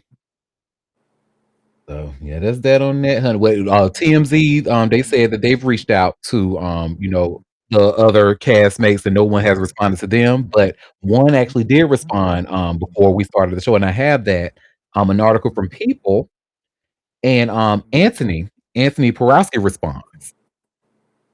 So It says Anthony Porowski is speaking out in response to Queer Eye fans who feel the star's alleged behind the scenes drama has affected their view of the hit Netflix show. Now, yesterday on January 21st, the streaming service released the show's final season, which is set in Washington, D.C. To celebrate a decade of work, co stars Porowski, Tan France, and Jonathan Van Ness all share reflective Instagram posts from filming the final season, including images alongside Karamo Brown and co star Jeremiah Brent. Porowski, who's 41, captioned his post, "It's not about how or even that it ended. The journey of it all was the part I'll hold close to my heart. Thank you to each and every one of you who watched, laughed, cried, screamed, binged, and related to the stories we were lucky enough to be part of for almost a decade. 10th and final season of Queer Eye is now available on Netflix." One commenter wrote on Porowski's post, "Not gonna lie, the backstage drama kind of kills the vibe of the show. I'm not motivated to watch you all portrayed to be a big happy family on every episode, knowing it's all fake. If you can't work out your own mess, how can you be in charge with fixing someone else's life?" Porowski replies to the comment writing, "A lot of us come from complicated families and and still have jobs and positive things we're passionate about. Authenticity is about being honest about the complexities of life and knowing two things can exist at the same time." The exchange came after a day of tension for the cast, who appeared at two live morning TV interviews sans Brown. The first occurred on Tuesday, January 20th, when the cast gathered for an interview with Gayle King on CBS Morning. King shared that 1 hour before the interview, the show learned that Brown would not be in attendance. Shortly after, the cast appeared on NBC Today with Jenna and Chanel, with Brown once again absent. In a statement, Brown's assistant said he has felt mentally and emotionally abused for years and was advised by his therapist to protect himself and his peace by not attending. He did not specify who caused him to feel this way. In a video message, Brown encouraged fans to still watch the 10th season of Queer Eye, saying he loved every minute of it and adding, "The crew worked on it and did an amazing job. I want to shout out the crew. I want to shout out the fans. I want to shout out the executives at Netflix." He did not thank his co stars. The cast were asked for their reaction to Brown's absence and statements live on the air, and they expressed surprise at his absence while voicing their support of his decision. I think definitely a little surprised by, but at the same time, look, we're so sorry that he's not here, Porowski, who's 41, said on Today and Jenna and Chanel. We fully support, I think, as a collective unit, him taking care of himself. And I think to echo what he's saying, we're here to honor the legacy of a decade. France, who's 42, noted that the Netflix reality show was never about us, saying he's so proud of all the work everyone on the show has done, including Brown. And Van Ness, who's 38, took him. He's only 38 years old. Oh wow. Okay. Anyway, uh, Van Ness, who's 38, took a moment to applaud Brown for taking care of himself, saying, "It is so difficult. I think both of you can identify when you're on a show and you're just relentlessly working. It is so difficult to censor what you need and how to take care of yourself." And he's been teaching people how to take care of themselves on Queer Eye for almost 10 years. I'm actually so proud of him for centering what he needs to do and taking care of himself. It's not easy, and that's not an easy statement to make, and I'm really proud of him for doing that. On Wednesday, several cast members shared posts honoring the premiere of the show's final season, including images featuring Brown. France wrote on Instagram, "Happy final day of this Queer Eye journey to my incredible castmates, incredible heroes, incredible crew, and you, incredible audience, who have made my wildest dreams come true the past 9 years of my life. I will love and miss you." And Van Ness wrote on his own post, "I stand in so much gratitude. I honor this experience and all it did, and I'm so excited to see what's next." And newcomer Brent also shared a look back post writing, "The real beauty of Queer Eye was never captioned in one person or even five. It lived in the space between us, in the courage to be seen, and in the grace to truly see one another. The show was always bigger than its cast. It was a call to arms for the audience, a reminder that transformation doesn't begin with perfection, but with presence." Brown unfollowed all of his co-stars on social media except Brent, who joined the cast in season 9 after Bobby Burke, who also has revealed some drama within the group, exited. People has reached out to Brown and his reps for the Queer Eye cast for comment. Ooh, child, drama, drama, dramas. Oh, It's always a model minority. Boy, they just be wanting to be in the mix and be accepted by white folks so bad.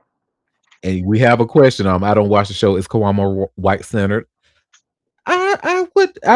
Someone could make an argument that's possible. I get the feeling that it's like he understands Black Lives Matter, but he's saying all lives matter because he wants to unify everybody. That's the kind of because remember how he defended Sean Spicer when they were on Dancing with the Stars together. Like that's what I get from him. So I could be wrong. The show wasn't boring though. I watched like the first two seasons, and then I just thought it started to look fake. So that's why I stopped watching it. It like we've just like, oh, look at these people in a small town. I'm gonna take this man with a scraggly beard, give him a haircut, and now he's cute and we're dancing. Like fuck out of here. Give me some drama or something like some shooting this shit. I don't want to see this shit. But yeah, drama. Yeah, so I probably won't be watching this because I'm gonna be too busy watching the final season of the Upshaws, honey. I love that show, and I just saw that it was out when I was watching His and Hers. So I was like, "Oop, I know what I'm gonna be doing over the weekend." So that is that on that, honey. Ooh, girl, this next story. Let's talk about Aoki Lee, honey. Let's talk about Kimora Lee's and Russell's daughter. Baby, she said, y'all can have the US girl. She is staying in Bali. And y'all see I just shared here by way of hot new hip hop. Aoki Lee Simmons refuses to return to the US while living it up in Bali. Mm-mm. Well, Aoki Lee Simmons is currently living it up in Bali, and it looks like she may not return to the United States anytime soon. Recently, the 23-year-old took to her Instagram story to share just how much fun she's having. Move back to the US. Move back to the US. That I got to wear a back. Excuse me. I get to wear a backless sundress every single day, and I never have to wear shoes. She captioned a mirror selfie as captured by the Jasmine brand. The answer is no. But I miss you all. She added, also sharing various photos of her luxurious living space on the island. Her father, Russell Simmons, has lived in Bali since 2018. He moved there after facing multiple allegations of sexual misconduct in the United States. He had his fair share of issues with his family, including Aoki, her sister Ming, and their mother, Kimora Lee. Back in 2023, for example, Kimora took to social media to accuse her ex of abusing Aoki. I'm so sorry to have to do this, but this man has been threatening my kids' lives. I'm hearing so much more now. We won't be bullied, threatened, or afraid, she alleged at the time. She went on to share a recording of Aoki on FaceTime with Simmons as he allegedly screamed at her. Every time I spoke to you, you would yell and scream about a legal situation that I can't even respond to because I am not involved, the Harvard graduate reminded him at the time. I am your child, not your lawyer, your ex wife, any of it. I can do nothing, yet you yell at me like it's my fault. Simmons has been accused of sexually assaulting several women, including former Def Jam executive Drew Dixon, singer Tina Baker, music journalist Tony Sally, screenwriter Jenny Lumet, and more. He continues to deny the allegations. Mm-mm. Okay, daddy's girl. Will you enjoy your time over there in Violet, girl? They must have worked it out. I guess. Mm-mm. Yeah. Well, Mm, good for them. I I mean, get if I could leave, I would. I wouldn't be coming back there. Not for either. Hey, Mm-mm. That is that on that, honey. Child, this next story I got for y'all. So, do y'all remember that nothing burger I had the other day about Jada Chivez and Ari Fletcher? And Jada kind of alleged that Ari had relations with Lil Baby. Please don't bring out the peach girl. mm, You Jesus. know I am it. You know I'm bringing up yeah. Super Peach. What Super about Peach it? is into the chat, girl. Because that's what happens, girl, when you be pointing them fingers. Remember, three of them pointing back at you. And Super Peach alleged that Jada, while you sitting there talking, girl, remember that you the one stole Lil Baby. And y'all see, I just shared here by way of hot new hip hop. Jada Chivez's ex friend Emily Huff alleges she backdoored her for Lil Baby. Mm-mm. Well, during a recent live stream, Jada Chivez was asked to address rumors that her ex Lil Baby slept with Ari Fletcher. The rumors are true, no shade, she alleged. That's been going on. That's been a thing, but I don't want to talk about it. Chivez's accusations quickly earned a response from Fletcher, who's currently in a relationship with Moneybag Yo. On TikTok, she brushed off the remarks, saying, "What the hell?" when someone off camera asked if her viewers really believe Chivez. Super Peach then decided to get involved, making it crystal clear whose side she's on. During a live stream, she slammed Chivez for being upset with Fletcher instead of Baby. She even accused her of having herpes, girl. Chivez didn't let this slide, immediately firing back and threatening to take legal action. Last person that lied on me and said I had a disease I didn't have lost her job and had to pay, she declared on her Instagram story. It's public records. Read the files. Let me call my lawyer right now. You will be dealt with. So now someone else has joined the chat. During her aforementioned live stream, Super Peach accused Chivez of pursuing Lil Baby, even though her friend Emily Huff was with him first. Huff appeared to confirm this with a recent post on her Instagram story. It features a picture of her and Chivez set to Lil Durk's song Backdoor, per Live Bites. It prompted Chivez's sister, Jasmine, to set the record straight. In a series of posts on her Instagram story, she alleged that Huff was just sleeping with Lil Baby and that they weren't actually in a relationship. Moreover, she insisted that Huff gave her sister the green light to pursue the rapper. Stop making shit it wasn't, she demanded. You also gave her the green light to fuck with him because you knew he didn't want you, ho. Huff is an influencer from Atlanta who used to be friends with Chivez. Earlier today, she took to her Instagram story to respond to Jasmine's rants. She claims she never slept with Lil Baby and that Chivez has never been a girl's girl. The birds are squawking. Next story. That part. And April agrees. Oh, hey, April. Well, now I know none of us have watched the that because Erica Mena apparently had a dating show. I didn't watch it. I didn't even know anything. Well, I think I may have heard that it was a thing, but I certainly didn't watch, nor did I know any contestants from it or whatever. But unfortunately, our next story is about one of those contestants who was unfortunately gunned down in St. Louis. And y'all see, I just shared a link here from TMZ. Two Ways with Erica Mena contestant Pee Wee dead at 23, and a man was charged with murder. He's Well, 23. How long ago was this show? Because then he would be underage. When was this? I think I think it's recent. last year or the year before last, my a mutual of mine was on the show as well. Oh. He was posting this boy. I didn't know him. I didn't know he was on the show too, but yeah. Woo! Lord.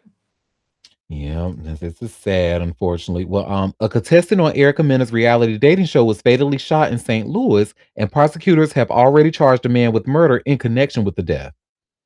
Two Ways with Erica Mena contestant Pee Wee was found shot early Wednesday morning, and he died at the scene, according to the St. Louis Metropolitan Police Department. Pee Wee, government name Jordan Walker, had been reported missing Tuesday night and was last seen delivering packages for his job in the University City area, according to the University City Police Department. UCPD says Pee Wee was supposed to meet his sister at the Amazon Hazelwood plant for a ride home, but he never showed up, leading to an investigation. Law enforcement says Pee Wee was found in an alley near where his cell phone was pinging in the city's central west end. And police connected the shooting to an earlier call for shots fired. Police say when they responded to the shots fired call Tuesday night, they saw a car quickly leaving the area. Officers stopped the car and found 27-year-old Jamal Jones inside the car, armed with a weapon, and he was arrested. Prosecutors have since charged Jones with first-degree murder, armed criminal action, and tampering with evidence in connection to Pee Wee's death. We have obtained his mugshot, which I'll show y'all in a minute. Pee Wee competed for Erica's Love on her Zeus Network reality dating show, and Erica is taken to Instagram to remember him. She posted several Instagram stories with photos of Pee Wee, along with several emojis of broken hearts and doves. She also wrote, "I'm so sorry, crushed." His co-star Selena Powell tells TMZ, Pee Wee has genuinely such a Pee Wee was genuinely such a light on the show, kept everyone laughing, and really kept in touch with everyone once filming wrapped. He was always meant to be a star. My heart goes out to his family and loved ones. And Pee Wee was just 23 years old. So let me show you, this motherfucker look crazy, y'all. So jump scared because the man who shot and killed him, ooh, this nigga look crazy as fuck, I honey. wonder if he was trying to rob him. I don't know. Oh, yeah, he looked crazy. He look crazy as hell. Ooh, child. Well, that's that on that. Rest in peace, Pee Wee, and condolences to your family and friends.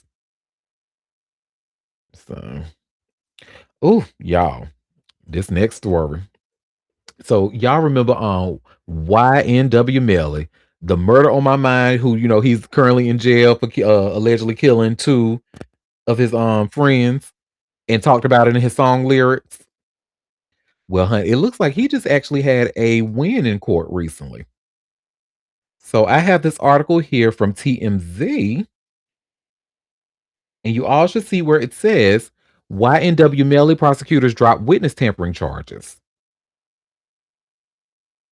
Well, YWN Melly just scored a huge legal win because prosecutors in Florida dropped witness tampering charges against him on the cusp of his trial.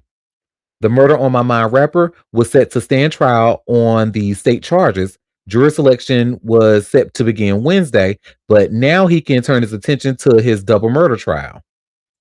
Melly's attorney, Drew Findling, and Carrie Howard tell TMZ, on behalf of Jamel Demons, we welcome the dismissal of the alleged tampering and gang-affiliated charges in court this morning. As his newly retained legal team, it became immediately apparent to us that no crimes had occurred. Unfortunately, for 652 days while these charges were pending, the state did not reach the same conclusion until the cusp of the trial. Unclear why the charges were dropped. Prosecutors had alleged Melly was colluding with his co-defendant, Cortland Henry, and another inmate to prevent Melly's ex from testifying the double murder case. With the tampering charges off the table, Melly's attorney tells us that they now try to free him from a Broward County, Florida jail pending his double murder trial. Melly is accused of murdering two of his childhood friends in an October 2018 drive-by shooting. He stood trial in 2023, but jurors were deadlocked, and it ended in a mistrial. Melly's double murder retrial is set for January 2027, and the stakes are high because he could face the death penalty if convicted. Murder on his mind, honey. So I guess that's one less thing they got to worry about. So now they're gonna try to I heard them lyrics, honey. If you heard what I heard, honey, you want to keep his ass in there and throw away the key, but hey, that's that on that. So this next story, I'm just gonna tell y'all ahead of time. It's a nothing burger because y'all don't know who this rapper is. I know y'all don't know who he is, but it's one of Young Jeezy's rappers, and it looks like he's. Girl, I almost showed. Look, I'm trying to see if I can win the game of maybe I do know him. Let's see. Well, let's see. Have you ever heard of a rapper by the name of Haiti Baby? Nope. What? Well, Every I time have. I try. I try. You try. Yeah, we always. It'll happen one day. And y'all see, I just shared here by way of all hip hop. Jesus rapper Haiti Baby retires and leaves questions. Well, How Haiti you Baby. retire for something that never really got started? Ooh. Listen, that's why they got questions. Well, Haiti Baby announces retirement from music. Uh, closes a defining chapter. After a lot of thought, I've decided to step away from music and officially retire from pursuing it. This wasn't an easy choice, but it's the right one for me at this point in my life. I'm grateful for every listen, every share, every message, and everyone who believed in me. You helped shape a chapter in my life. You helped shape a chapter of my life, and I'll always respect. This chapter is closed, and I'm moving forward with clarity and gratitude. Now, before you say something odd, please pay attention to the freestyle in this rap. It may refresh your memory. We're not gonna play that freestyle, but yeah. It says, Haiti Baby confirmed he has stepped away from music altogether, officially bringing his recording career to a close. The announcement marked a reflective and definitive moment for the gold certified Stockton, California rapper who had built his name independently before reaching major label visibility. When Jeezy signed him a few years ago, we thought that it would be for him, but he never reached superstar levels. And Jeezy was mixed up in his personal life, divorced of his and his own career too. It was almost like Haiti Baby was not signed to him. The viral rap was 6+ years ago, so time had flown by, and nothing has really changed. I've never even heard Jeezy mention his name. Haiti Baby's journey was rooted in organic momentum. Rising out of Stockton, he gained attention through distinctive freestyles and a raw West Coast sensibility that set him apart in a crowded field. He managed to get cosigns from artists such as Rihanna, Chance the Rapper, and Meek Mill. That momentum peaked with the 2020 breakout single Change Your Life, which went certified gold. Haiti Baby released multiple projects and ultimately partnered with Jeezy, Def Jam, CTE. They said that's a lot of letters, and moved a move that signaled another phase in his evolution. One of the most visible moments from that era was the release of Nothing Too Crazy, a track that leaned into a slick West Coast bounce and showcased his instantly recognizable delivery. The record and its accompanying video highlighted the charisma and confidence that had defined his rise. I am thinking he's going to make a shift. Before all of this, he had already moved past rap. His brother Reg and he co-founded Bad Domination Entertainment, or BDE, a family-run in-house production company that handled beats, visual, and creative direction. Haiti Baby is just too creative to just leave. Now, with his decision to retire, Haiti Baby has chosen to close his chapter on his own terms. Now we'll see what is next. I think his daughter has something to do with all of this, but we'll just wait and see. It says, if you look at the interview below, you will see bro was talking about giving up right before signing the Jeezy. Hmm, interesting. I hate Okay, that. okay. I hate These that. celebrities need to quit signing people, and when they got their own personal stuff, y'all don't even be paying attention to these people, giving them false hope. Mm-hmm. CC Kelly Rowland. Ooh, I hate that for her. Because what you did to June's Diary, girl. Well, that's that on that. I hate it. And I hope it's like I don't remember, from well, according to that article, it looks like he's been talking about retiring for some time, and I guess it just finally hit ahead. But I say something, you just getting the momentum, getting your stuff out there. You're getting cosigns from big artists, and And then the person that signs you leaves you for dead.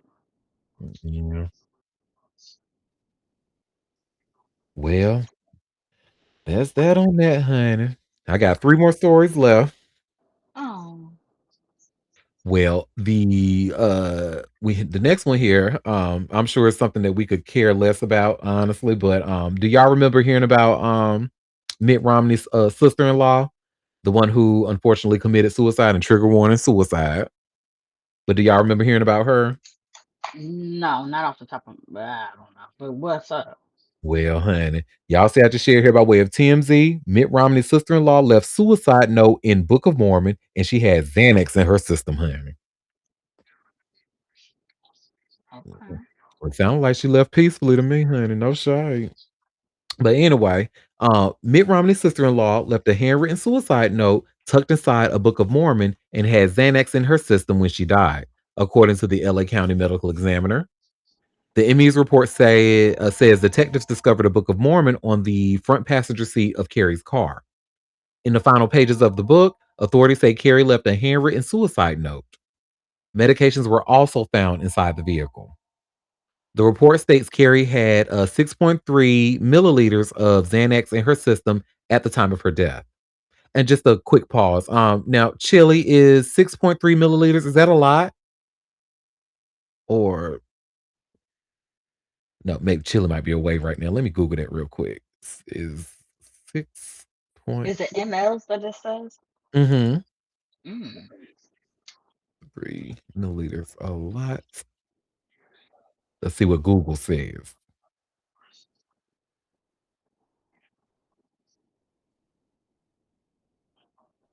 Oh, so Oh, it says with when it comes to medication, it says just over 1 teaspoon, which is 5 milliliters. So I guess maybe not that much.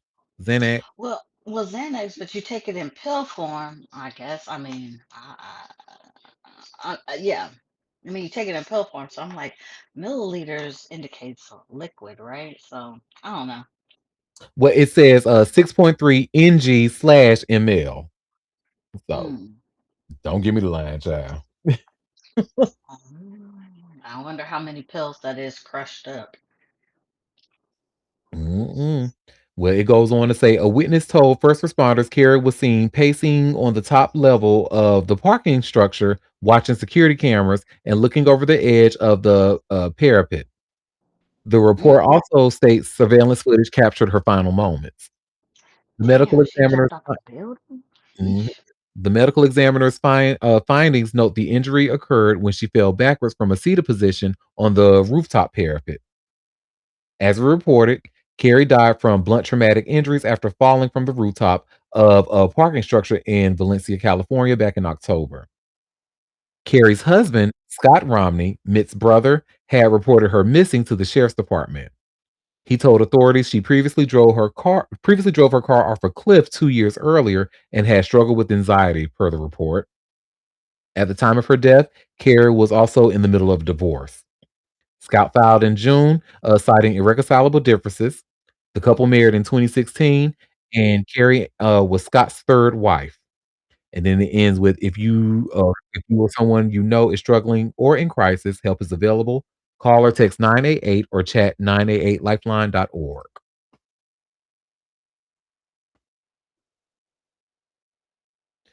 So, oh no, Chili's having trouble with her mic. Oh. Oh, yeah, I don't know. Oof, suicide. Yeesh. Such Mhm. violent ways. Like, girl, Is it them suicide seconds or when is you it falling. Ooh, God, I can't even imagine. Gives me, ooh. Mm. now? Do we? Because I'm saying, some of the language in this article, honey, was it a suicide or was it made to look like a suicide? Especially with the information we have. She was in the middle of a divorce.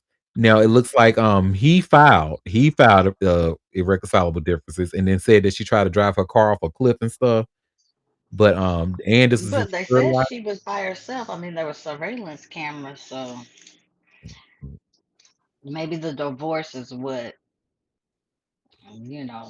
put her in a Triple. Mm. mental, yeah. And maybe he was like, I can't do this with you. You doing a lot. I don't know, but never good. Ugh. And I'm gonna wait a couple of more seconds. I feel like when Sheila come back, she probably want to add something. She over there fighting for her life. to Okay. get it back.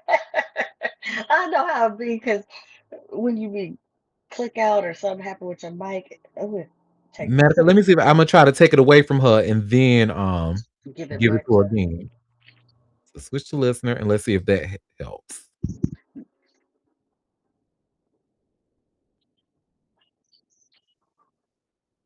It's like something takes a hold of your mic. Hmm.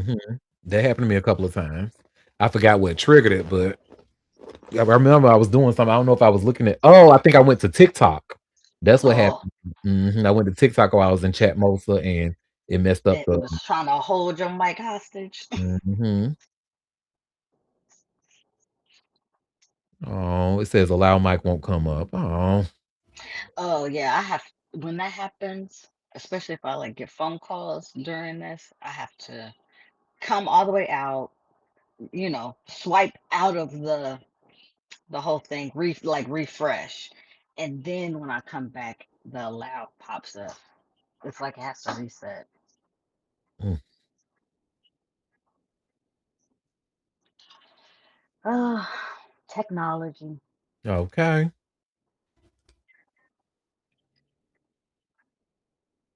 Y'all stay away from AI too. Stop putting y'all pictures in AI. That part. Please stop uploading your pictures to these AI platforms. My goodness. One day you might think you see yourself on a commercial.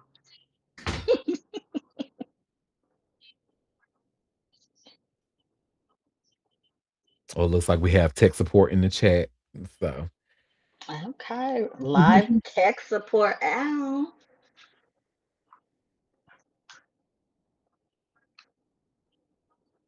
yep, we tried. I'll try it again. She says, drop her down a listener, and then we'll try again.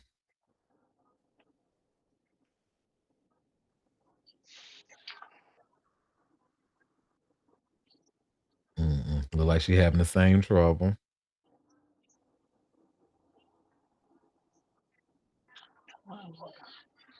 Well, while we getting that worked out, we can go to the next story, which will be about a real housewife of Salt Lake City, honey, who looks Oh like she's Lord. making history. You came in so loud on that. Well, I have the TMZ article here, and you also see where it says Real Housewives of Salt Lake City, Angie Castanevas to become first housewife to testify in Congress. We do not care. Ooh.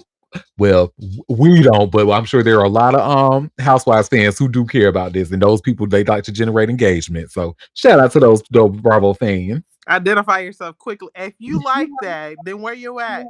Why are you not here at the live show? Because we got to be subjected to this. And I don't want it. Well, Angie Castanevas is taking her Real Housewives spotlight straight to Capitol Hill because TMZ has learned she'll testify before Congress on supporting franchise businesses tied to her expanding salon franchises. Sources familiar with the situation tell TMZ the Real Housewives of Salt Lake City star will be testifying on behalf of the International Franchise Association Thursday, speaking from firsthand experience as a business owner whose hair salon brand, uh, Lunatic Fringe, has now grown to 9 franchise locations nationwide. We are told Angie plans to advocate strongly for franchises, whom she views as a living example of the American dream, especially for women and immigrants, a message that's deeply personal for her.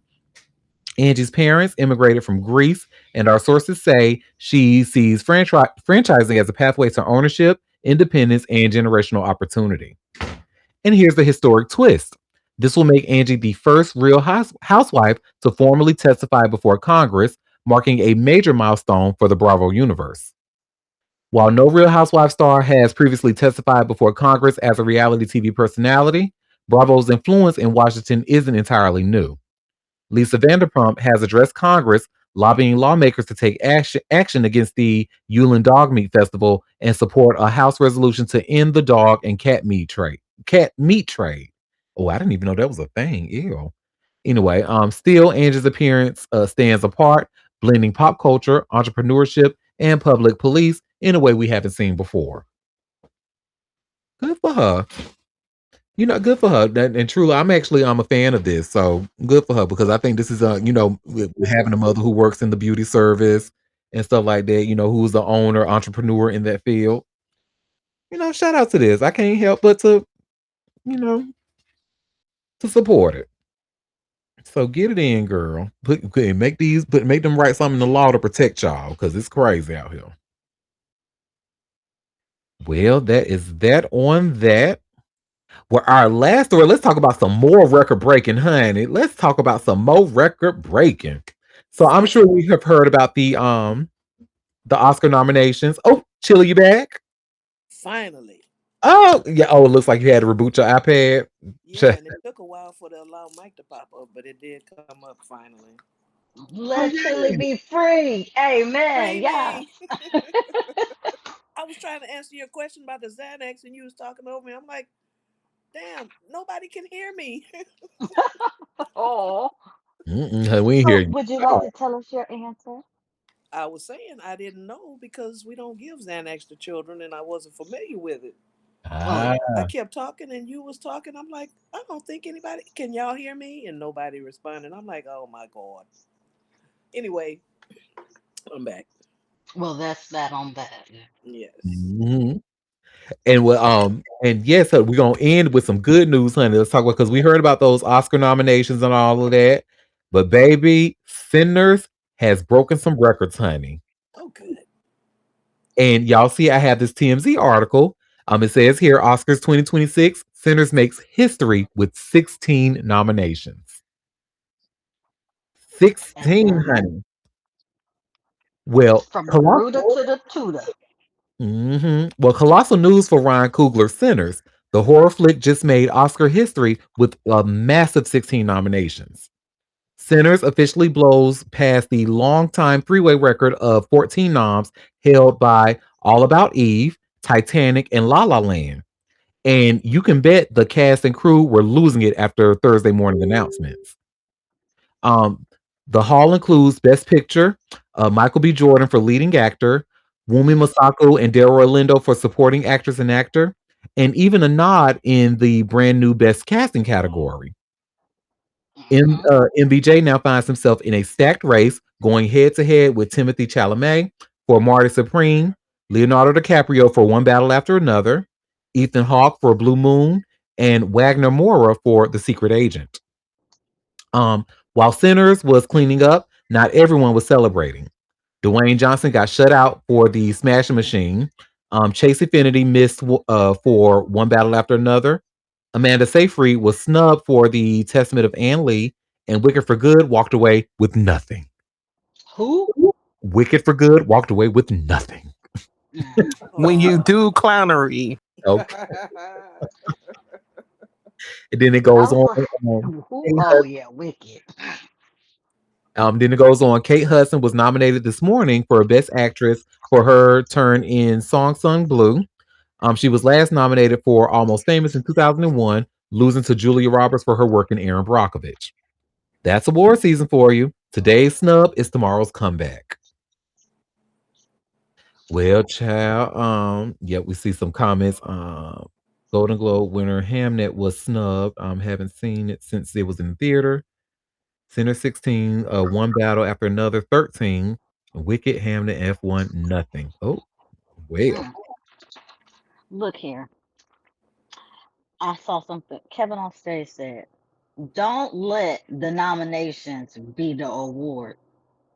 They better clean motherfucking house." You hear me? Mm-hmm. And he was very right about that. Don't y'all play that shit with us because I'm sorry, they should win every category because all the other movies was they don't even compare. And Michael B. Jordan should fucking win. He played two people brilliantly. Mm-hmm. Well, And you and you know who else is winning, honey? Winning in this y'all remember Ruth E. Carter, the legendary costume designer? oh yes. Correct. Uh-huh. And you see Variety, and it's not lost on that Variety is trying to clean it up, honey. But we'll let it rock for now, because we like her. And y'all see, I just shared here by way of Variety. Center's costume designer Ruth E. Carter becomes most nominated Black woman in Oscar history. Mm-hmm. We got another record set, bitch. Mm-hmm. Amen. Well, Ruth E. Carter continues to set milestones for Black women at the Oscars. The legendary artisan earned her fifth Oscar nomination for Best Costume Design for her work in Ryan Coogler's Sinners. The nomination has now made her the most nominated Black woman in Oscar history across any category. In costume design, Carter was nominated alongside Deborah L. Scott for Avatar Fire and Ash, Kate Hawley for Frankenstein, and Malgosia Terzanska in Hamnet, and then Miyako Belize in Marty Supreme. Before her nomination, she was tied with Oscar winning actress Viola Davis with 4 nominations. She is now tied with Spike Lee and Morgan Freeman for the third most nominated Black creative overall, trailing Quincy Jones with 7 and Denzel Washington with 9. Carter was an integral part of a historic nominations day for Sinners, which received the most nominations ever with 16. Among the record number of nods were acting nominations for Michael B. Jordan, Delroy Lindo with his fine ass, and Wumi Masako. Other history-making noms include Coogler becoming only the second black filmmaker nominated in the same year for producing, directing, and original screenplay, following Jordan Peele's triple recognition for Get Out. That was back in 2017. Coogler is now the seventh black director to receive a Best Director nomination. Coogler's fellow producer, Zinzi Coogler, um, is the first Filipino producer and third black woman nominated for Best Picture. She and Ryan Coogler are also the first black married couple to be nominated together in this category. Wait, are you saying that his wife is black and Filipino? According to Variety, it looks like she is. I had no idea. Oh, and I guess that confirms the comment. She said, "And Filipinos are rooting for the cinematographer." Oh, well, there you go. Oh yes, her too. Yes. Let's see. It says cinematographer. Oh, here she goes. Autumn Durald, Akapa, made history as the first woman of color nominated for cinematography. Production designer Hannah Beechler, excuse me, who won the Oscar for her work on Black Panther in 2018, earned her second nomination and remains the only black woman recognized in the category. In 2019, Carter became the first black person to win an Oscar for costume design for her work on Marvel's Black Panther. She was nominated and won for the sequel, Wakanda Forever, in 2022. She is the only black woman to win an Oscar more than once. Her other noms include Malcolm X in 1992 and Amistad in 1997. Since 1929, over 3,100 Oscar statuettes have been awarded, and only 20 are in the possession of black women. That is approximately 0.006%. Final Oscar voting will take place from February 26th to March 5th. The 98th Oscars will be held on March 15th and will air on ABC and hosted by Conan O'Brien. Shout out to Conan O'Brien. I like him. You know, he an Aries, so I like him. But yeah, shout He's out a to Ruth corny E. white Carter, guy I honey. could deal with. Yeah. Yeah. Shout out to Ruth. Amen. Black women, honey. Doing it. Breaking records. Breaking ceilings. Now, Let's are go. we gonna talk about the elephant in the room? We can, girl. Let's talk about it. What's the elephant in the room? Tiana Taylor. Bless her heart. Bless her heart. I am happy for her, but mm,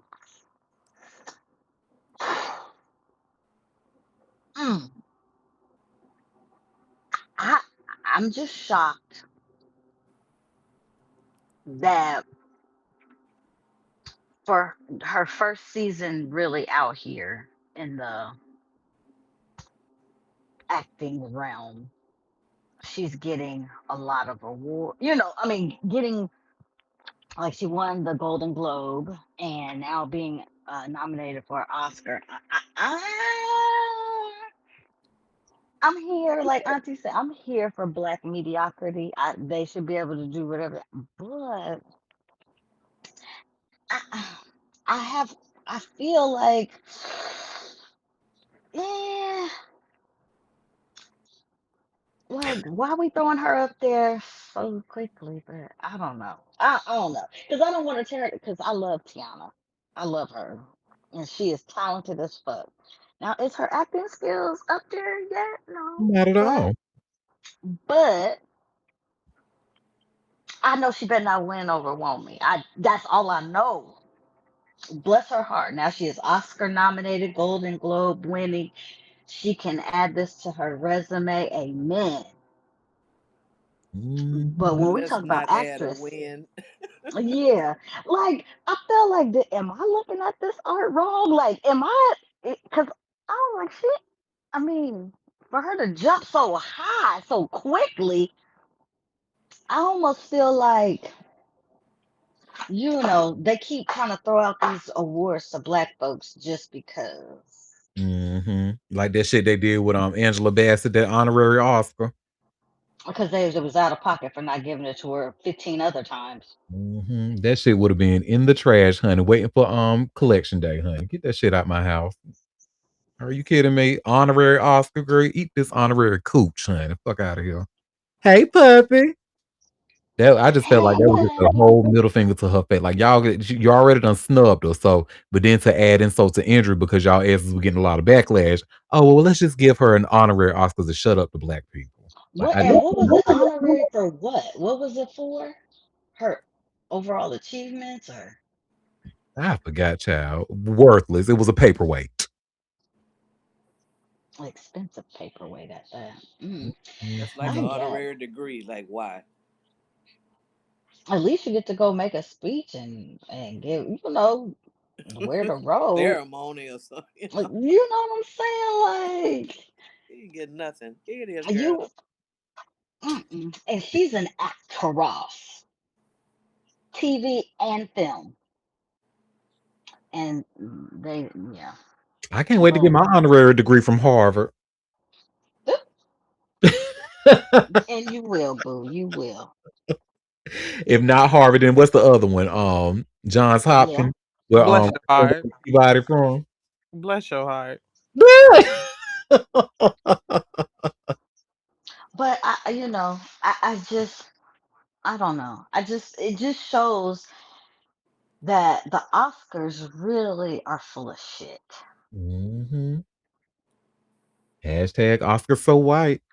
So she And said, an honorary go to gold podcast. So don't nobody want dick. I know that's right. I don't know. I just feel like they threw that out there and just to make black folks happy or something like that. I What just black folks? What black folks is happy? I'm gonna tell you I right now. don't know. I ain't saying Listen, I'm saying that's what they thought. Like, oh, let's throw all as many. I don't know, cause child, the she was way in the movie for 10 minutes. Like, and the way that black folks was dragging even her Golden Globe win based off of that character, based off of that scenario, based off the fact that the acting wasn't there. Please, I need the Oscars and all the other folks to be fucking for real. We know what yeah, this is. Well, I have a feeling of what this is. I was mentioning it earlier. I won't mention it on a recorded line, but it is what it is. Congratulations to Black Mediocrity. Amen. But she won't. If she wins over on me, I will have a motherfucking problem. Okay. yes, because Wami, when I say that heifer acted her ass off in Sinners, hmm And really, that's just what she does. She acts in everything. She hell, even in low key. I love the character in Loki. and she's just, I mean, and just gorgeous. I just love her. hmm And she's pregnant. Her and what you call it are pregnant at the same time. So cute. And I'm looking at a comment. The president of the Oscars was this nice black woman that was president of the WNBA team and Magic Johnson's company, and she had a diverse team. But Oscar stopped DEI, and they all left. She said, you said she stopped DEI? Well, it looks like DEI efforts were stopped. They probably, because of the current administration. Ugh. That's hmm also what happened. That's basically similar to what happened with the Grammys and when oh boy came out and told his story about how he got fired after they had Well, just promoted him. I mean, the Grammys. Come on now. Beyonce come in there and win Best Country Music, and then the next year they come out talking about, well, we made a whole separate category. I know y'all fucking lying. I'm so sick. I'm so sick of racist white people. I am so sick. hmm They can't compete, so they just want to say, well, we just put them in another category. Y'all can't even compete. So we have a comment. They're positioning Tiana to be like Jennifer Hudson. What's that called? A terrible talk show host, honey. I'm sorry. I liked it at first. It was cute at first. The first couple of seasons were cute. Now it's just like, okay, girl. Well, I am mad that they changed the way the hallway looked. They trying to upgrade it. No, it was the quaintness. Why are y'all trying to upgrade it? Now it looks like a pole production. It's I don't know. Oh, she says, what's it called? To EGOT. EGOT, yep. For an Emmy, a Grammy, an Oscar, and a Tony. Hmm. I think who has it? Black people as well. I know Whoopi Goldberg, Jennifer Hudson. Lizarders. Shout out Does to the John Legend Lizarders. have it? Who? John Legend. I think John Legend has an EGOT also. I think he's He close to it. I don't think he does though. Or did. he Did Viola get an EGOT? not No, I don't yet. think so. Hold on. Let's Google. Yeah, let me see. Black people with EGOTs. The EGOT list is short though. Hmm. It seems like they was giving them out for a second. Oh, bitch, it's more black people than I thought, honey. Yeah, Shout it's out to quite the a bit now. So we shout have out to the Negros. one John of Legend the. did make it. Oh, Viola did make it. I remember hearing that name before, and yes, excuse us. So Viola is got EGOT. Cynthia Erivo. Excuse James me. Earl Jones, Harry Excuse me. Belafonte. Let's Mhm. keep going. Quincy Jones. Okay, yeah, you're right. You're right because Yeah, because I was like, wait a minute. I think Viola got an EGOT. Yeah, yeah, yeah, yeah, yeah. Oh, it looks like Common is near an EGOT. Um, What? because he won an Oscar with John Legend. He has a Grammy, and a Tony. So now He he just has a needs to win Tony? an Emmy. What did he win a Tony for? He was on. He was doing a play. He did a play. Let me see. Common Tony Award. Let me see. I never heard that. What? The comment Ah, says some of those include honorary wins. So oh wow, I feel like that's lame. very. You need to win it for real. oh, Honor. and I apologize. So it says Common actually holds an Emmy, Grammy, and Oscar, but not a Tony. He needs a Tony to be an EGOT Oh, recipient. because I was like, what? Did he go? That's what's up. Way more than I thought. Yeah. Well, shout out to those EGOT. Only 21 people are EGOTs. Wow. And that is across all races, right? Yes, it says only 21 had the rare achievement of winning an Emmy, Grammy, Oscar, and Tony. Only 21 in Hollywood. Period. And this Ooh, is as of last year, March 2025. I'm trying to see if there's any white people. I'm like, oh yeah, yeah, yeah. This is my What it Mel is, Brooks. Look at Mel Brooks. Aw. West Side. hey. Can... Oh, Puppy had to figure this out for trivia. See, I love it. Don't you just love having Elton like John, useless information in your head, honey? That you I love it. non-competitive EGOTs. Oh, James Earl Jones got an honorary Academy Award. Liza Minnelli, Barbara Streisand, Harry Belafonte, Quincy Jones. Okay, so all of those were honorary. But Viola said, I got mine out the mud. Okay. Oh, that bald headed demon is not. Oh, she's That not? bald, that bald headed demon is an Oscar, and that's not happening. So Well, it sure didn't happen in ne- Wicked. Wicked ain't next gonna be the one. next contestant, thanks. My apologies. Google done lied to me, honey. Well, Well, it I saw a was Google picture. AI. Mm-hmm. Hmm. A lie. There ain't no AI. That's a lie. Damn it. Well, y'all, that was actually all the tea that I had for us today. So before we head out, did any of you have any tea that you want to share or any tea that I might have missed? Yeah, the feds are not going to pursue apparently the charges that the DOJ are trying to bring up on Don Lemon. So shout out to Don Lemon for reading that bitch and being revolutionary and going from coon to Wait, they tried to. They were going to try and yes, arrest yeah, him for what? For for inciting hmm. yeah, I think it's inciting terrorism or some shit. I don't While know, but he was just out there because he interviewing, was because he was on the yeah, scene. because he That was be, reporting and they don't like him. But guess what? A mighty God we have. You know what I'm saying? What a mighty God we serve. Hmm. Now he did do a 180. He went from coonery to And I love it because he said, "I'm under this contract. I'm trying to get this money." Okay, he's and I hate that for him, but I do like the fact that now he said, "Bitch, I'm free. I do what I want." no, his no. He turned when Trump got into office. It was like he saw the light. Like what the hell? Like he woke up and said, you know what?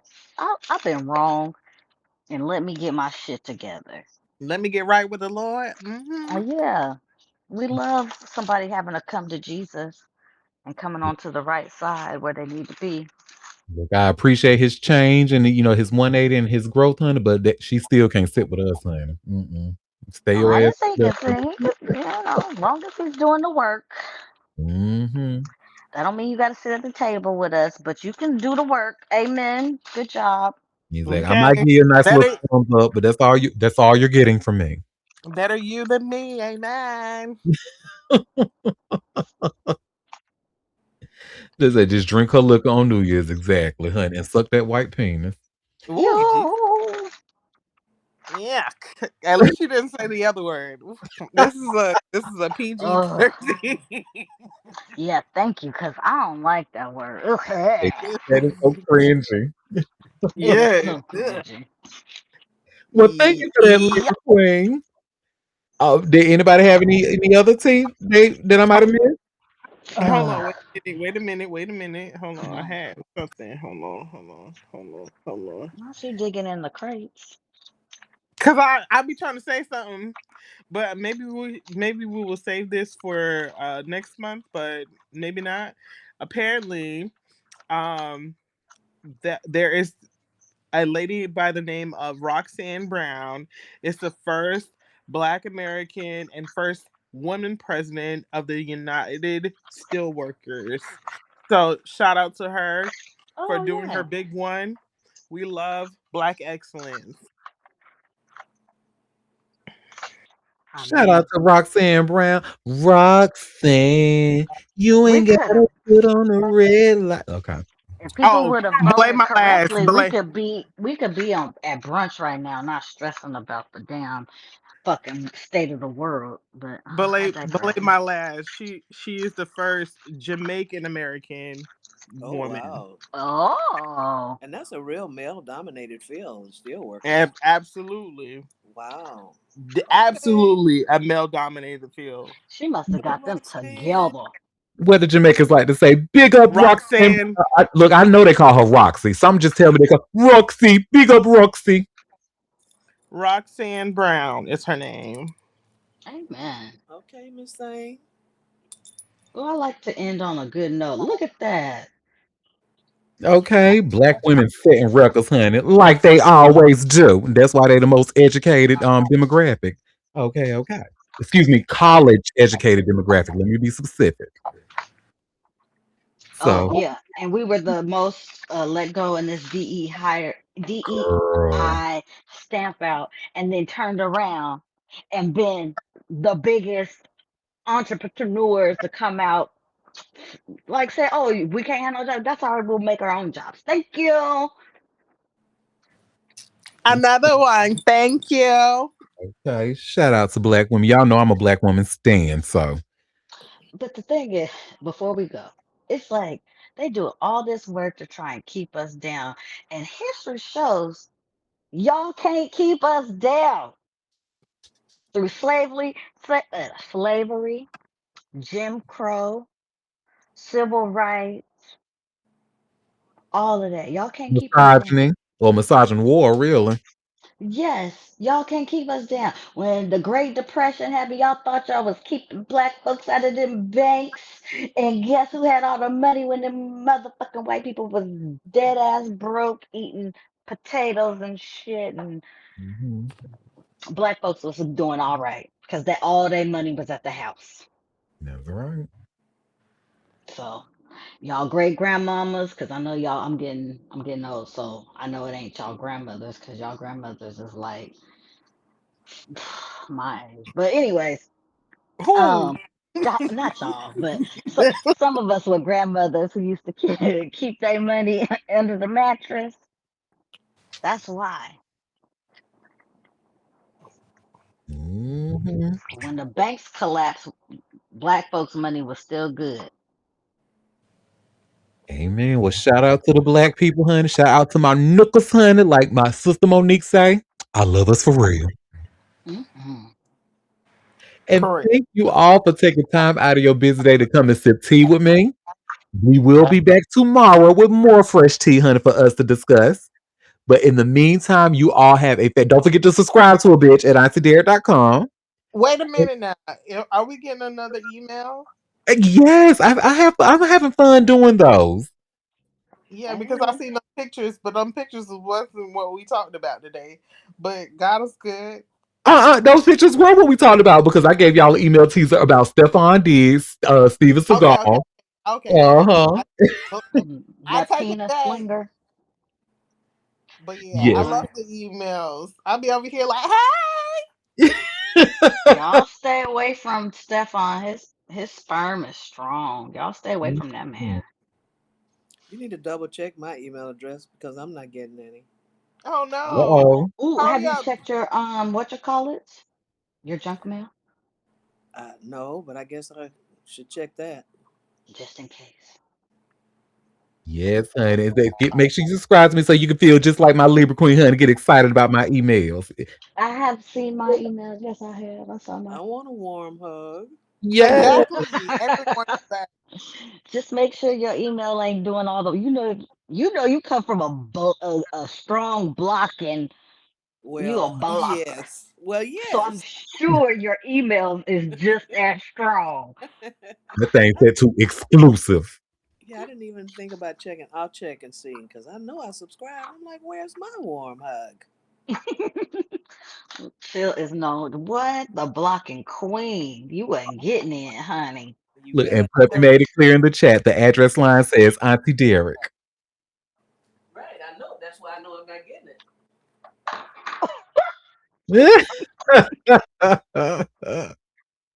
Well, make sure y'all subscribe if you're listening so you can get them. And in the meantime, y'all have a fabulous rest of your day. Bye, Bye. guys.